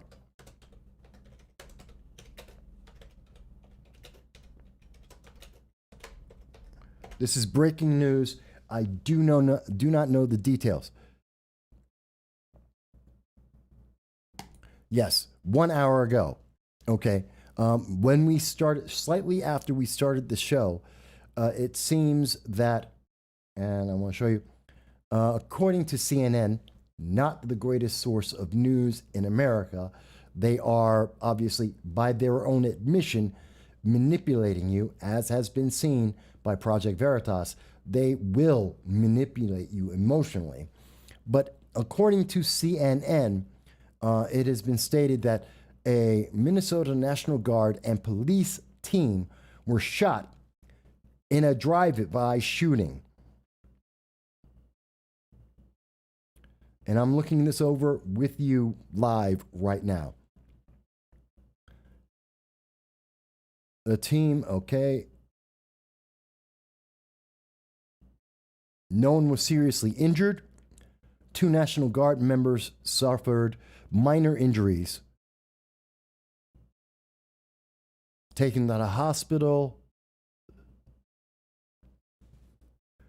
So let me ask you. There is National Guard troops who are being attacked at this moment. And we have to believe they are being attacked by some of the more radical elements of the BLM and Antifa progressive leaders of tomorrow that are in Minneapolis right now, that are in Minnesota right now, in Minneapolis in particular. If they are willing to shoot these troops who are only there to keep the peace, who have not stopped any of the protests, the peaceful protests, they haven't stopped any of that, and they haven't stopped the rioting either, which has been going on for some time, and have not stopped the autonomous zone, which is an act of treason by definition. And since they have not done any of these things, but now these radical groups are willing to attack. They are on the attack. They have shot at police and our National Guard. Do you believe that next week, regardless of what the outcome is in the trial, do you think you're going to be safer? Do you think these people are going to back down and become calm? That they're suddenly just going to stop demanding that you do what they say or else? What has BLM told us over and over and over again? That they will burn down our country if we do not do what they say. They are now attacking our National Guard and our troops openly. They are shooting at them. Do you believe that regardless of the outcome with the Derek Chauvin case, the George Floyd trial, that they are going to suddenly stop? That they are suddenly going to become peaceful? That they are not going to continue to demand, as Rashida Tlaib has already stated, that she's going to say that we have to get rid of our police, we must get rid of our incarceration and militarization, that we have to get rid of all of our defenses and be defenseless as they decide, as they go about and try and decide whether or not we get to protect ourselves. I don't know. I am troubled by this. And I have to ask the question, when we are finding out that in Minnesota, that they are actively shooting at people, that they are actively, what does Governor Walz say on this? Governor Walz said, everyone's okay, but it highlights how dangerous the situation can get. What situation? The verdict is going to be a pivotal point in our state's history, and how do we respond to that is going to shape us. What do you mean? There's going to be riots. We know this. We can see this. That's why they're shooting at the National Guard. They want violence. They want people to submit. They do not agree with anyone who does not believe what they believe. That's what BLM has said to us. That is what Antifa has said to us for a year now. They have told us, you will do what we say or else. In fact, they've been saying this for 4 years. We've been reporting on it. And now we are seeing that this governor is saying, oh, well, it's a really dangerous situation, and we need to have the right decision in the courtroom. The decision is going to be what the decision is. It's based on our laws. And they're going to make that decision. Are you trying to change the way the jurors are going to decide? Does it mean that if you don't like the decision they make, that it's okay to go out and shoot our National Guard, to shoot our police officers? Is that what Governor Tim Walz is saying? Is he trying to justify violence ahead of the fact? Saying that if you don't like the answer, go out and shoot people? This is a dangerous thought. I don't know.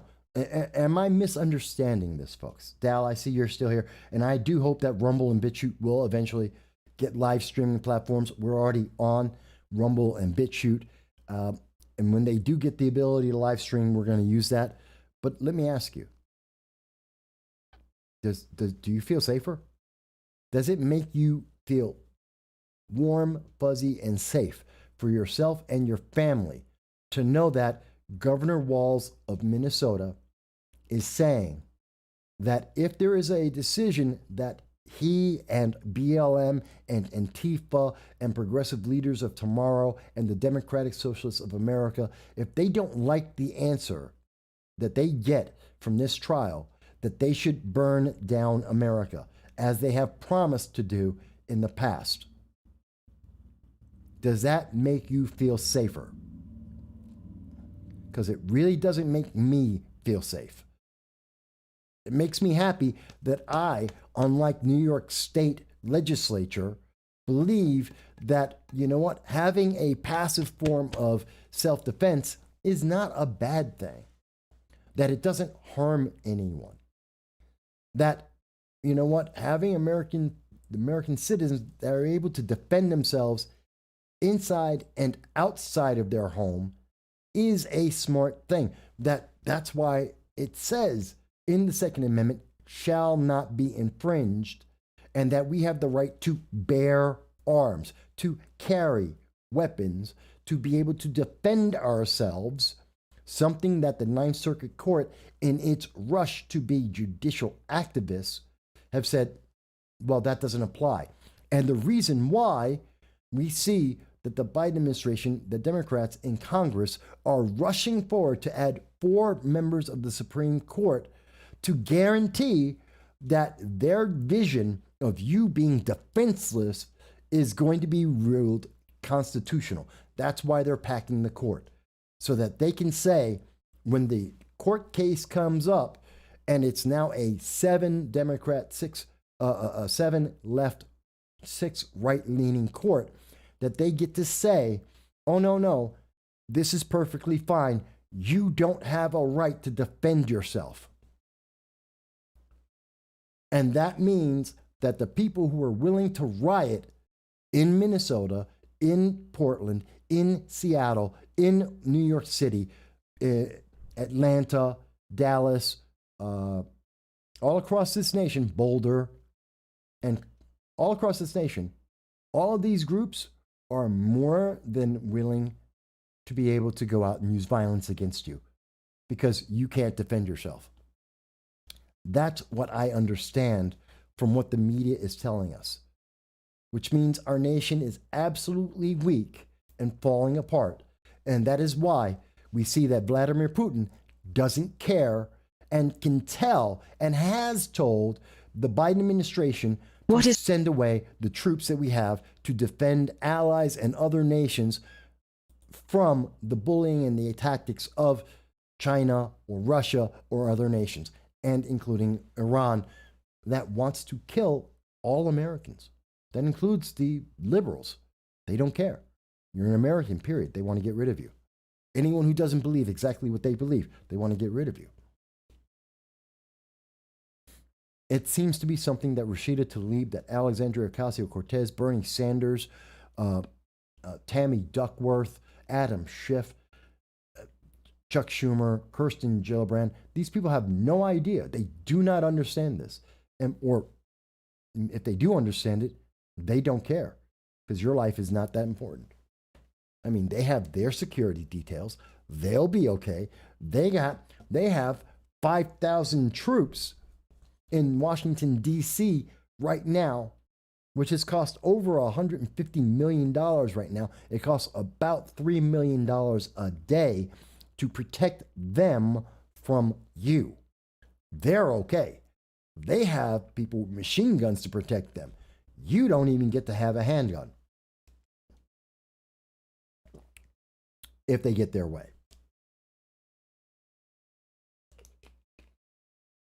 I do not sponsor Gatorade. Nor do I, oh, by the way, and nor do I sponsor Spartan. I pay for this. Just, I know I hadn't mentioned it before. I paid for this out of my own money. No one else paid for this. I paid for it because I don't believe in New York Legislature's Bill A352, and I'm making a protest. So I paid for this, not Spartan, and I don't sponsor. I have no sponsorship from anyone at this time, except if you want to make a donation yourself.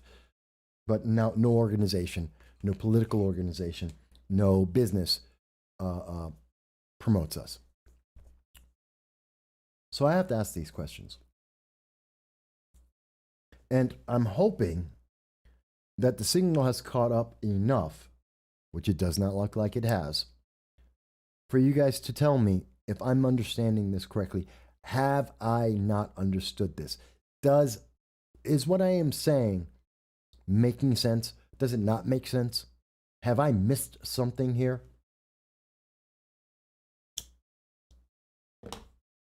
Because I don't think I have. I don't think I'm missing anything. Dow mentions laws protecting the right to self-defense for the law-abiding citizen in the use of deadly and less than deadly force in emergency defensive situations.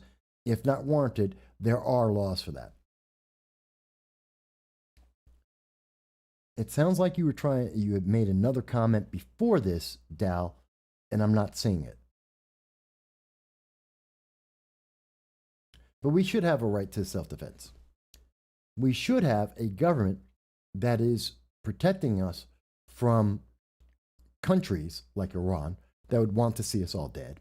We should be protected and not funding countries like Iran that are the number one source of global terror in the world. That is an accepted fact. That is a fact. And we should not be giving them more money to create more global terror under the idea that we can buy them into peace, because that doesn't work. Appeasement never works. Talk to our friends across the pond in Great Britain and ask them about Neville Chamberlain and how well appeasement works. It doesn't. I am so worried about our nation. for our youth, especially because they haven't been alive long enough to know the difference. They have never known a time where the government has not been as oppressive as it is right now. You know, for those who are, growing up, the young kids, the ones that have just been born, they're up to 20 years old. They've never seen a time like this. 20-year-olds, 21-year-olds, 25-year-olds, they believe that this is a normal process for our government. That to have violent rioting is considered a protest, because it is not. Rioting is a crime. Protesting is peaceful and therefore not a crime protected by the First Amendment. They are not the same thing. They have never known a time, 25, 21, 27, they have never known a time where people actually had conversations in person, not on social media. So to them, being unpersoned by YouTube, Twitter, Facebook is dangerous, is powerful, is something that they are afraid of, because they don't know how they would be able to contact their friends and talk to each other without these alternate forms of social media, instead of just like actually saying, hey, I'm coming over to your house right now. Let me give you a call. Let me talk to you on the phone. Our mediums have changed, and they are being taught different lessons. They are being taught consistently that Orange Man Bad, by the way, the old senile guy who is a committed racist for 47 years and has accomplished nothing in government, including when he was vice president, is now the guy that you have to submit to. And don't worry, even though he can't make it up a flight of stairs, even though he jumbles his words, even though he is lost when asked questions that he has had submitted to him ahead of time, this is the guy you should be cheering, and this is the guy who is the better leader for our nation, even though it is costing you and it is destroying our nation. And if you disagree with me, tell me why. I'm not saying that I have the answer. I'm asking you, if you think I'm wrong, tell me why. If you don't have the words for this, if you don't know how to explain why yourself, one, you should question that. Because you should be able to say, well, based on the information that you know, not the headlines, the information that you know, you should be able to say, well, this is why you're wrong, Mike. And you should be able to point out sources for it. Just as I am providing you sources here, and you will see those sources in the description after the show is done. We will put in all sources so that you can read them for yourself and see where we get our conclusions. And you can disagree with it if you want. But if you don't have the words, if you can't decide for yourself and say, well, Mike, this is why you're wrong, but I know you're wrong, I invite you to ask your elected leaders. I don't care, your mayor, your governor, your members of Congress, members of the Senate, many of them I already know. Ask them to come onto this show and to explain to me why I am wrong. I am happy to have that conversation. I will give your elected officials as much time as they want. I will be here. I will speak with them for 6 hours in a row if that's what it takes. And if that's what they are willing to do, I will give them an unedited 6 hours to speak and to explain to me and therefore to you why I am wrong and why we are safer today because of giving up our rights. Please, I implore you, send this video, send this clip of the video to any elected official across America and ask them to explain to me why I am wrong. I will put that on live. I will put it on unedited, every single word, so that you can hear them explain that and put me in my place if that's what they can do, if that's because I'm so wrong. And that is an open invitation, whether they're a conservative, a libertarian, a Democrat, a progressive, a socialist. If they think I am wrong with what I am saying to you right now, if they think that I have misunderstood, I will be happy to speak with them. If there is a representative of Google, which would be YouTube, if there is a representative of Facebook, if there is a representative of Twitter or Amazon that would like to come onto this program and explain why I am wrong about their policies and to explain that they are not shadow banning, that they are not throttling me, I will be happy to have them on, and I will give them as much time as they wish. We can be on here for 6 hours if they want, and I will publish every single word unedited. And if I am wrong, you will see it. I am more than willing to do that. I am not afraid of speaking to these politicians or the business owners. I have spoken to them in private and publicly more than once, and I am more than happy to go and discuss the issues with them, and I am capable of it because I do know the issues. I am more than happy to do that. And it's not like I'm not fair. I've had Democrats on this show before. I have had libertarians on this show before. I've had a couple of Republicans on this show before. I am more than happy to have a fair, honest, and unemotional conversation with them about the issues. We've done it on this program. We will do it again on this program. And we invite them to come on any time. Contact me. Tell those elected officials. Many of them have my phone number. Many of them, it's not hard for them to get it. To reach out to me and say, hey, Mike, I want to be on your program. I want to explain why you're wrong to their constituents and the rest of the world. Tammy Duckworth, Rashida Tlaib, Alexandria Ocasio-Cortez, Bernie Sanders, Chuck Schumer, Kirsten Gillibrand. I'm asking you, come on to the program. Adam Schiff, come on to the program. If there is a member of the federal government under the Biden administration, if you want to come on.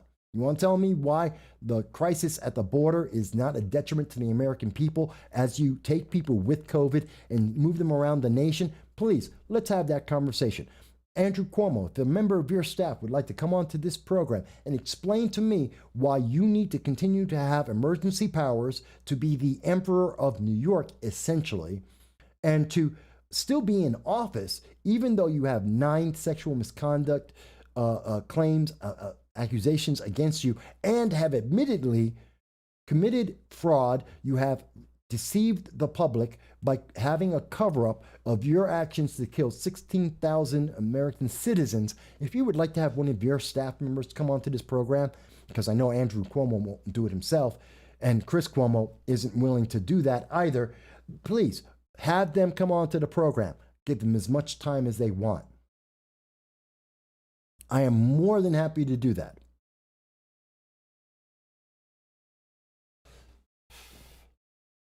Dow mentions Maxine Waters out there perpetuating division and distrust in our institutions and of law and justice. Yes, she is. And she has done so for a while. She's asked people to attack other members of the Republican side, more conservatives, people who are not progressive socialists. She has asked crowds of people to go out and to attack American citizens because she doesn't like their certain people's point of view. And she is doing that again now, saying, here I am, I'm standing with the violent protesters who burned down a portion of a city, destroyed businesses, and made people's lives unsafe. And I have to ask the question. She said that on, I think that was Friday. And today, as we just covered, in Minnesota, we know that there was at least one person who decided to go and attack and shoot at and injure members of the National Guard and Minneapolis police. Is that Maxine Waters' fault? Because I think it kind of is. When Representative Maxine Waters, a member of the federal government, steps up and says, hey, I'm with you, it's okay. When we know that Joe Biden's staff and Kamala Harris and her staff have paid for protesters who violently protested, burned down cities, that they have paid for them for their bail and now are in charge, and Maxine Waters is saying, hey, I'm with you. Yeah, that sounds like they're emboldening and encouraging these people to become even more dangerous. That is my opinion. If Maxine Waters wants to come onto this program, tell me how I am wrong. I will give her as much time as she wishes to be able to do that to her or any member of her staff. If the vice president, if Kamala Harris or Joe Biden or their teams would like to come onto this program and to explain internationally why I am wrong, I am more than willing to have that discussion and give them as much time as they want. We do not back down on this channel, and we are not afraid to hear a different opinion, and we are more than willing to engage in a discussion to understand if we have misunderstood and to make sure that you get to understand it as well. It's open. Go ahead, reach out to your elected official and ask them to be able to discuss this. If you are on the left and watching this, then ask your elected officials. If you cannot make a comment and tell me why, ask your elected officials who have told you what to believe. Tell them to come here and explain it. I will be happy to have that conversation with them, respectfully and intently listening to what they have to say. And we will provide it to you without edit. As is our rule, anytime we have a guest, we will not edit anything they say. So there is no question of context. Dow also goes on to say, we as citizens need a return to the national premise of stand your ground, castle doctrine, and constitutional carry. Laws to enforce correct use of force are already in place, just need to be used. Well, the fact is, the laws are, we have 22,000 laws, local to federal, dealing with gun control. We've had them, most of them, since 1934. It is not a question of background checks work when we use the system. And when we don't, we get things like Oklahoma, or we get what happened most recently in, where was he? In Indianapolis. So the laws are there. We have laws in place. We don't need more laws. We already have the laws. We need to execute the laws. We need to work the laws. Adding another law isn't suddenly going to make criminals or those who have a mental mental disability to suddenly say, oh, well, there's that new law. There's 22,001 laws. Now I have to start listening to them. Because that is a joke. That's not true. We have plenty of laws, international laws, and having one more law or one more threat is not going to stop Russia or Iran or China. They don't care. Or the fact that Joe Biden knows these individuals, that Joe Biden has spoken with these individuals in the past, well, considering they're taking even stronger actions now than they did in the past, seems to me that Joe Biden, his name, the impression of him as a president is not intimidating. It is not something that they care about. They are not worried that Joe Biden is saying, hey, I'm president of the United States. They don't care. They think that's a joke.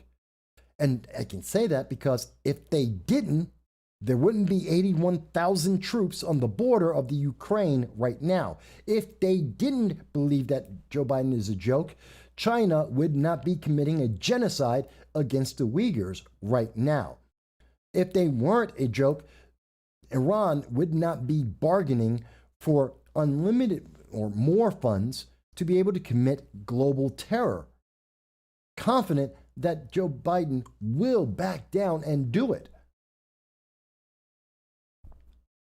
If people believed that Joe Biden was serious and his administration was serious and Kamala Harris was serious, we wouldn't have 172,000 people in the space of 60 days entering the United States illegally, some of them with COVID, which has been equated to be the modern version of the Black Plague, according to news media that, like CNN, who have told us, they tell us this, they give us this impression of a Black Plague because they want to emotionally manipulate the public and that they have a political agenda in mind. That's what the CNN technical director said on video, unedited, to Project Veritas. You don't have to agree. And if the internet overlords weren't afraid of this, if they thought that you would not believe me, they would not be messing with the feed right now. I currently have 3 times the necessary signal strength going out on settings and equipment that have not changed in the last year. And right now, they are making it almost impossible for you to hear a single thing I've said. If they didn't think I was dangerous, they wouldn't be stopping you from being able to respond. They wouldn't be stopping you from being able to see this. In January, they weren't afraid. In January, under a prior administration, they were more than happy. They were not happy, but they weren't trying to actively stop people. Since January 20th, millions of individuals have been blocked and removed from Twitter, Facebook, YouTube.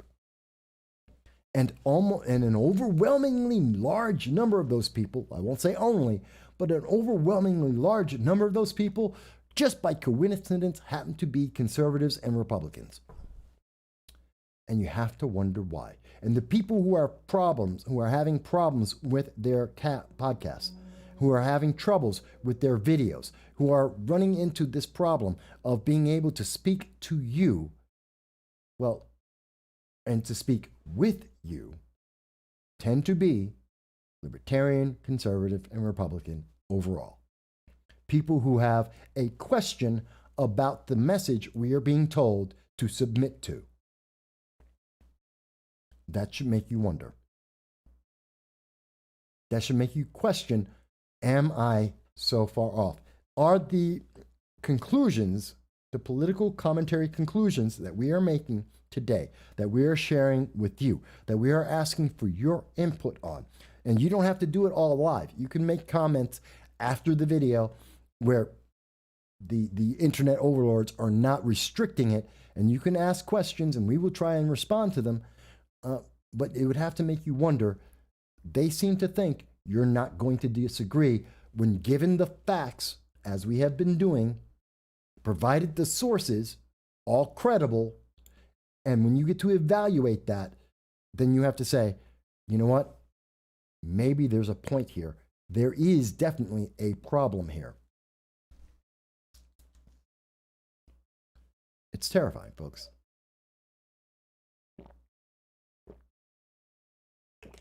And again, I'm not telling you you have to agree. I have never said once that you must agree. We're not CNN. We're not here to try and manipulate you emotionally.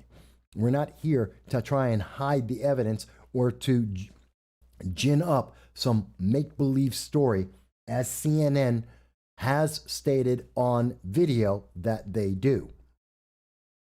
We're not doing any of that. Don't believe me? Look up Project Veritas, watch the video for yourself. Listen to their technical director explain all of this for yourself. But we're not doing that. We're here, we're talking with you. And we're asking you, we have presented several different questions, several different scenarios, and they are all interrelated. And we are asking you, are you feeling safer? Do you believe that you're going to be better off because of all these things? Is this in your best interest? We're not telling you it's in your best interest. We're not telling you you're safer, because that's what the Biden administration is doing. That's what Maxine Waters is doing. AOC, Rashida Tlaib, Chuck Schumer, Kirsten Gillibrand, Mayor Lightfoot. That's who's telling you. No, they're telling you that you are better off with their decisions. Governor Walz is telling you, Governor Cuomo is telling you that their oppressive rule is better for you. court packing. Will Biden do it? The worst fears. They're packing the courts to guarantee that they can get away with making these statements. We're not saying that. We're asking you a question. You get to make your own answer.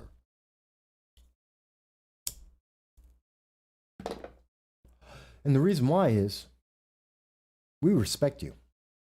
We respect you as Americans. We respect you as individuals throughout the world, whether you're in Peru or Canada or Great Britain or anywhere else in the nation or in the world. We respect your opinion. We respect that you may not agree with every part of what we've said. You may think we have underestimated the situation. You may think we are overestimating it. You may think that we have not included all the sources that we should. Please let us know. That's how we improve things. That's how the world gets better. That's how we evolve as human beings. That's how our technology evolves. Not because someone said, do this, that's it. Don't talk about it. You can't say that. I don't know how anyone is better off by being told, you can't say that. You can't have that idea, especially if you have a certain skin color, which I believe is racist, straight up racist. To tell someone that they are implicitly evil then because of the color of their skin is racism. I don't care what that skin color is. Telling someone they can't have an opinion of their own based on the facts because of the color of the skin of that person is racist by definition. I don't care if it's popular with a certain political faction because it was always, that idea has always been popular with some political faction, and it doesn't mean it was a good thing. In fact, every time we've seen it in history, it has never been a good thing.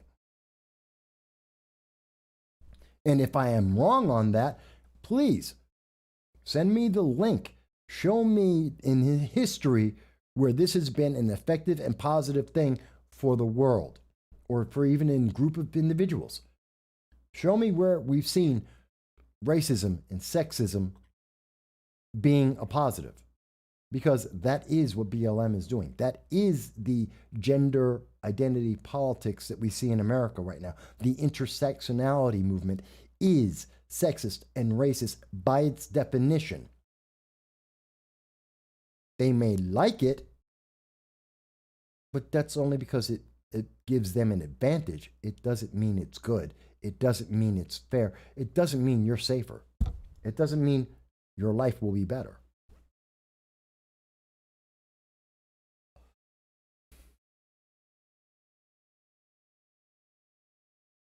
I don't know, folks.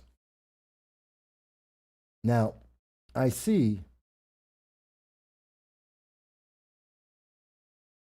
now my system's having a slight problem. We've been on for over 2 hours. And right now I'm saying this is my system at this moment at 2 hours and 3 minutes. We just ran into a slight glitch on one of our systems, which has not happened all show. Let me ask you something. We've been on for 2 hours today. We're going to be ending this soon. There's a massive delay, at least 10, some people have said maybe 20 minutes delay. I will ask it again as we asked at the beginning of the show. Are you safer? Has anything we have gone over a positive in your life? Is this making America better for you or the next generation? Do you think we are closer or further away from global war as the Biden administration continues to do its piecemeal international policy? Do you think the results of what we are talking about today actually help anyone? And if it does help someone, who? Is it the American people, the average American walking around the streets? Or is it a very small elitist group of political operatives?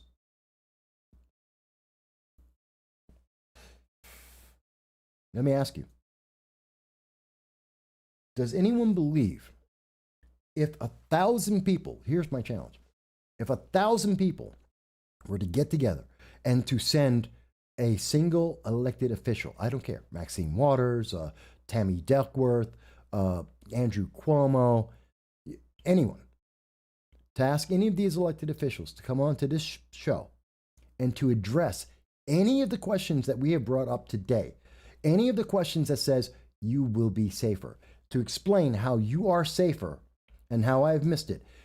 If 1,000 people were to ask any one official in the comments, decide who you want it to be, I don't care, and ask that person to get onto this show at any time of day or night that they want to, I will do this at any time of day or night.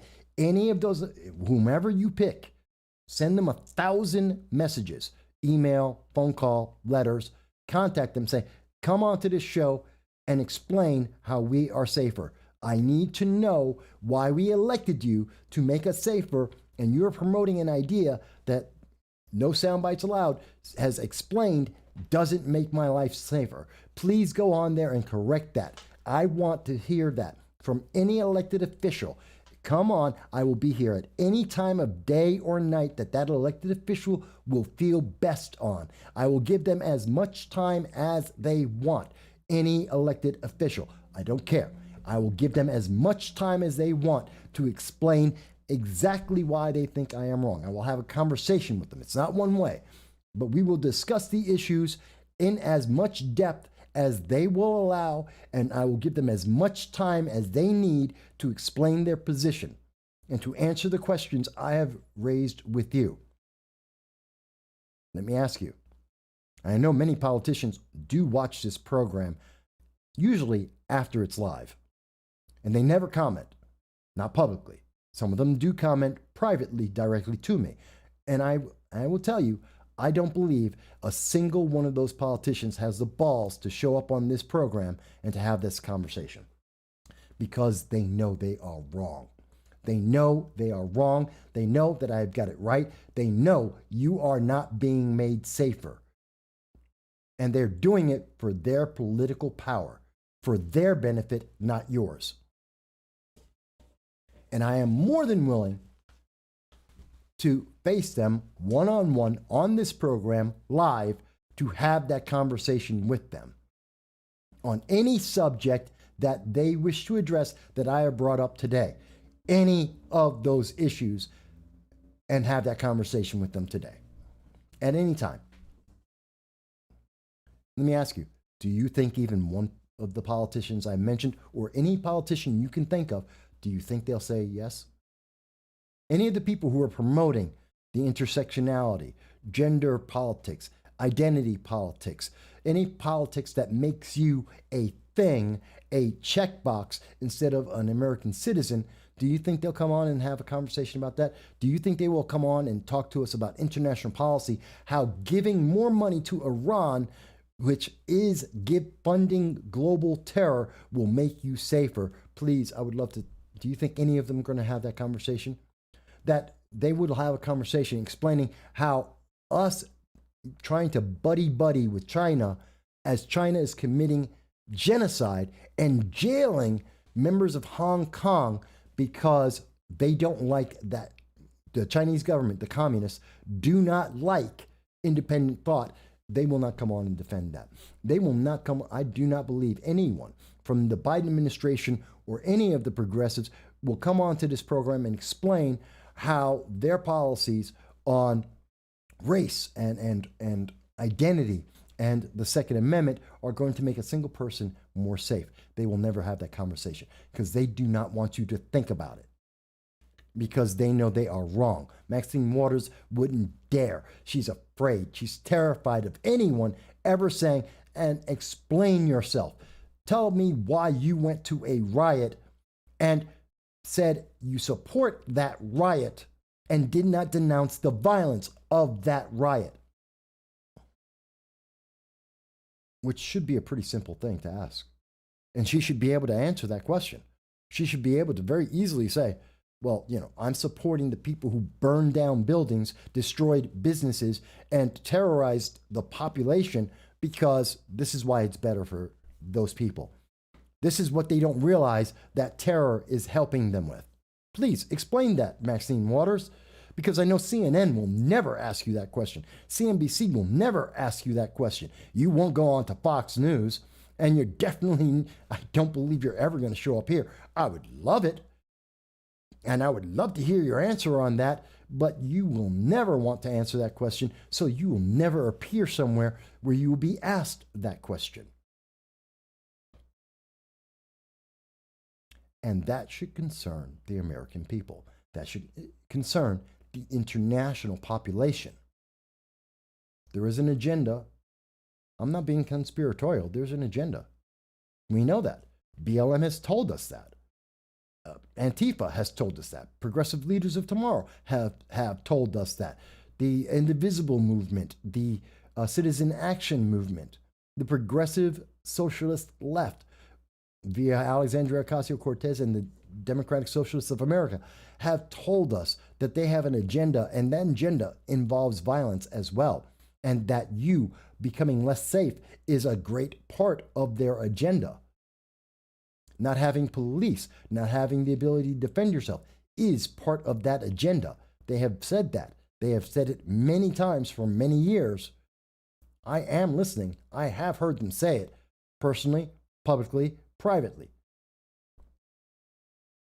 And it's not a good thing. Dow mentions that I'm suggesting a reduction in gun control regulation targeting firearms and an increased consistency of enforcement of the laws that do focus on actual problems of criminals and the mentally unwell. I have always suggested that. We don't need more gun control. We have plenty of gun control. We've had gun control for decades upon decades, for more than the half century that I have been alive.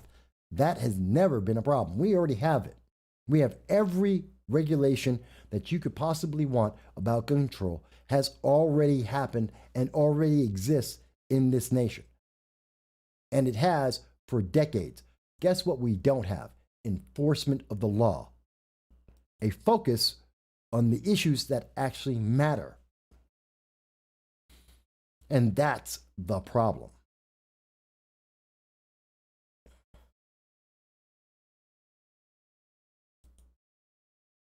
You know?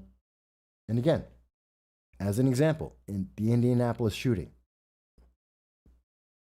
they already have laws. There are already laws in Indiana, as well as many states, without the red flag laws, and that they used already to be able to take a firearm from this individual who is mentally unstable and seeking to commit suicide by cop. They already had those laws, and he went and got a background check and was able to get further firearms after he had been determined to be mentally unstable.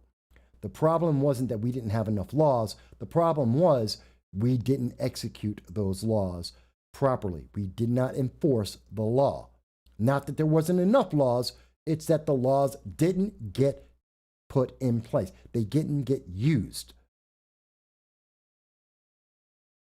So making another law isn't going to help if it's also not going to be enforced as well, unless you want to have more people submissive to a small group of government doing whatever they are told.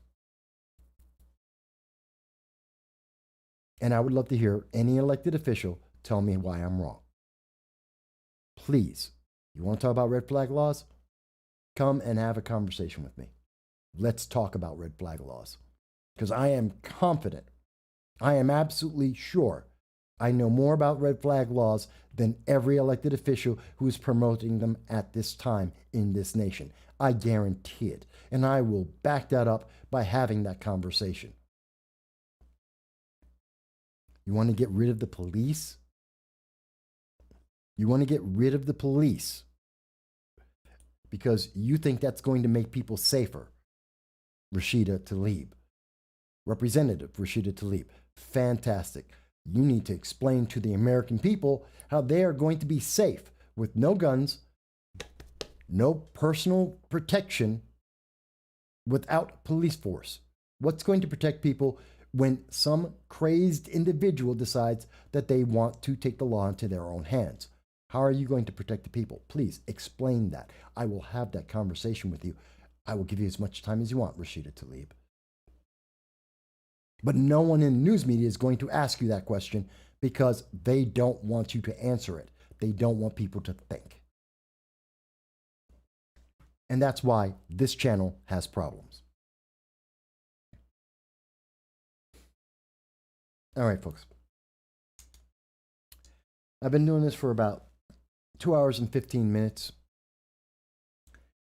because I know that there is a delay.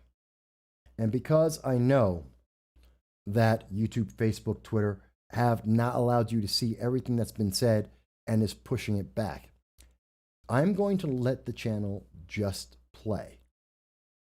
This is going to be dead space for about 10 to 15 minutes. Matter of fact, I'm going to try and find some music that I'm just going to play for you so that you will have something to listen to, even though I won't be speaking, so that the delay will not get cut off. Because if I end the show right now, the internet overlords, they'll be happy. They're not going to let you hear the stuff that you missed. They'll just stop it right there in the middle of the conversation, and you will lose some of what's been said. So instead, I'm going to play you some music from a very good friend of mine, Dan Prokorak, the band Adam Ate the Apple. They're great musicians, and they've done a fantastic job. And I want to play some of their music for you so that you will be able to hear everything that I had to say. Mike Bowie, I know you missed part of the show. No worries.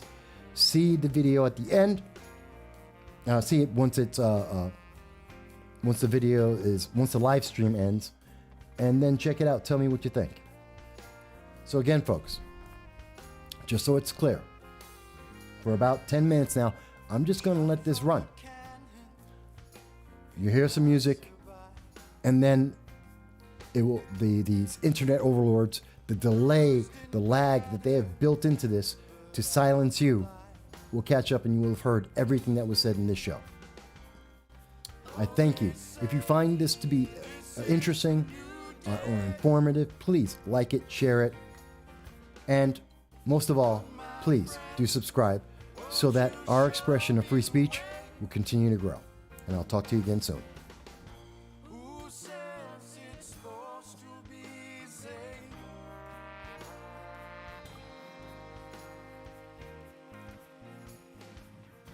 Who says it's supposed to be safe?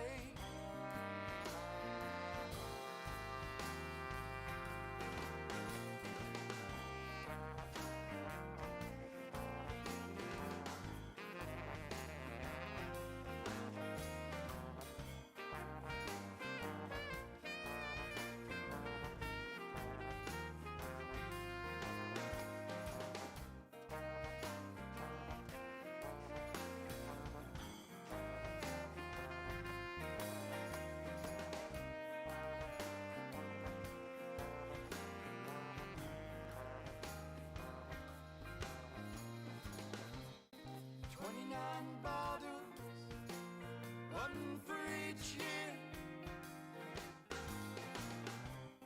Swore to myself that my soul must be here. Oh, they say this is the new day. Oh, my friends, won't you show me the way?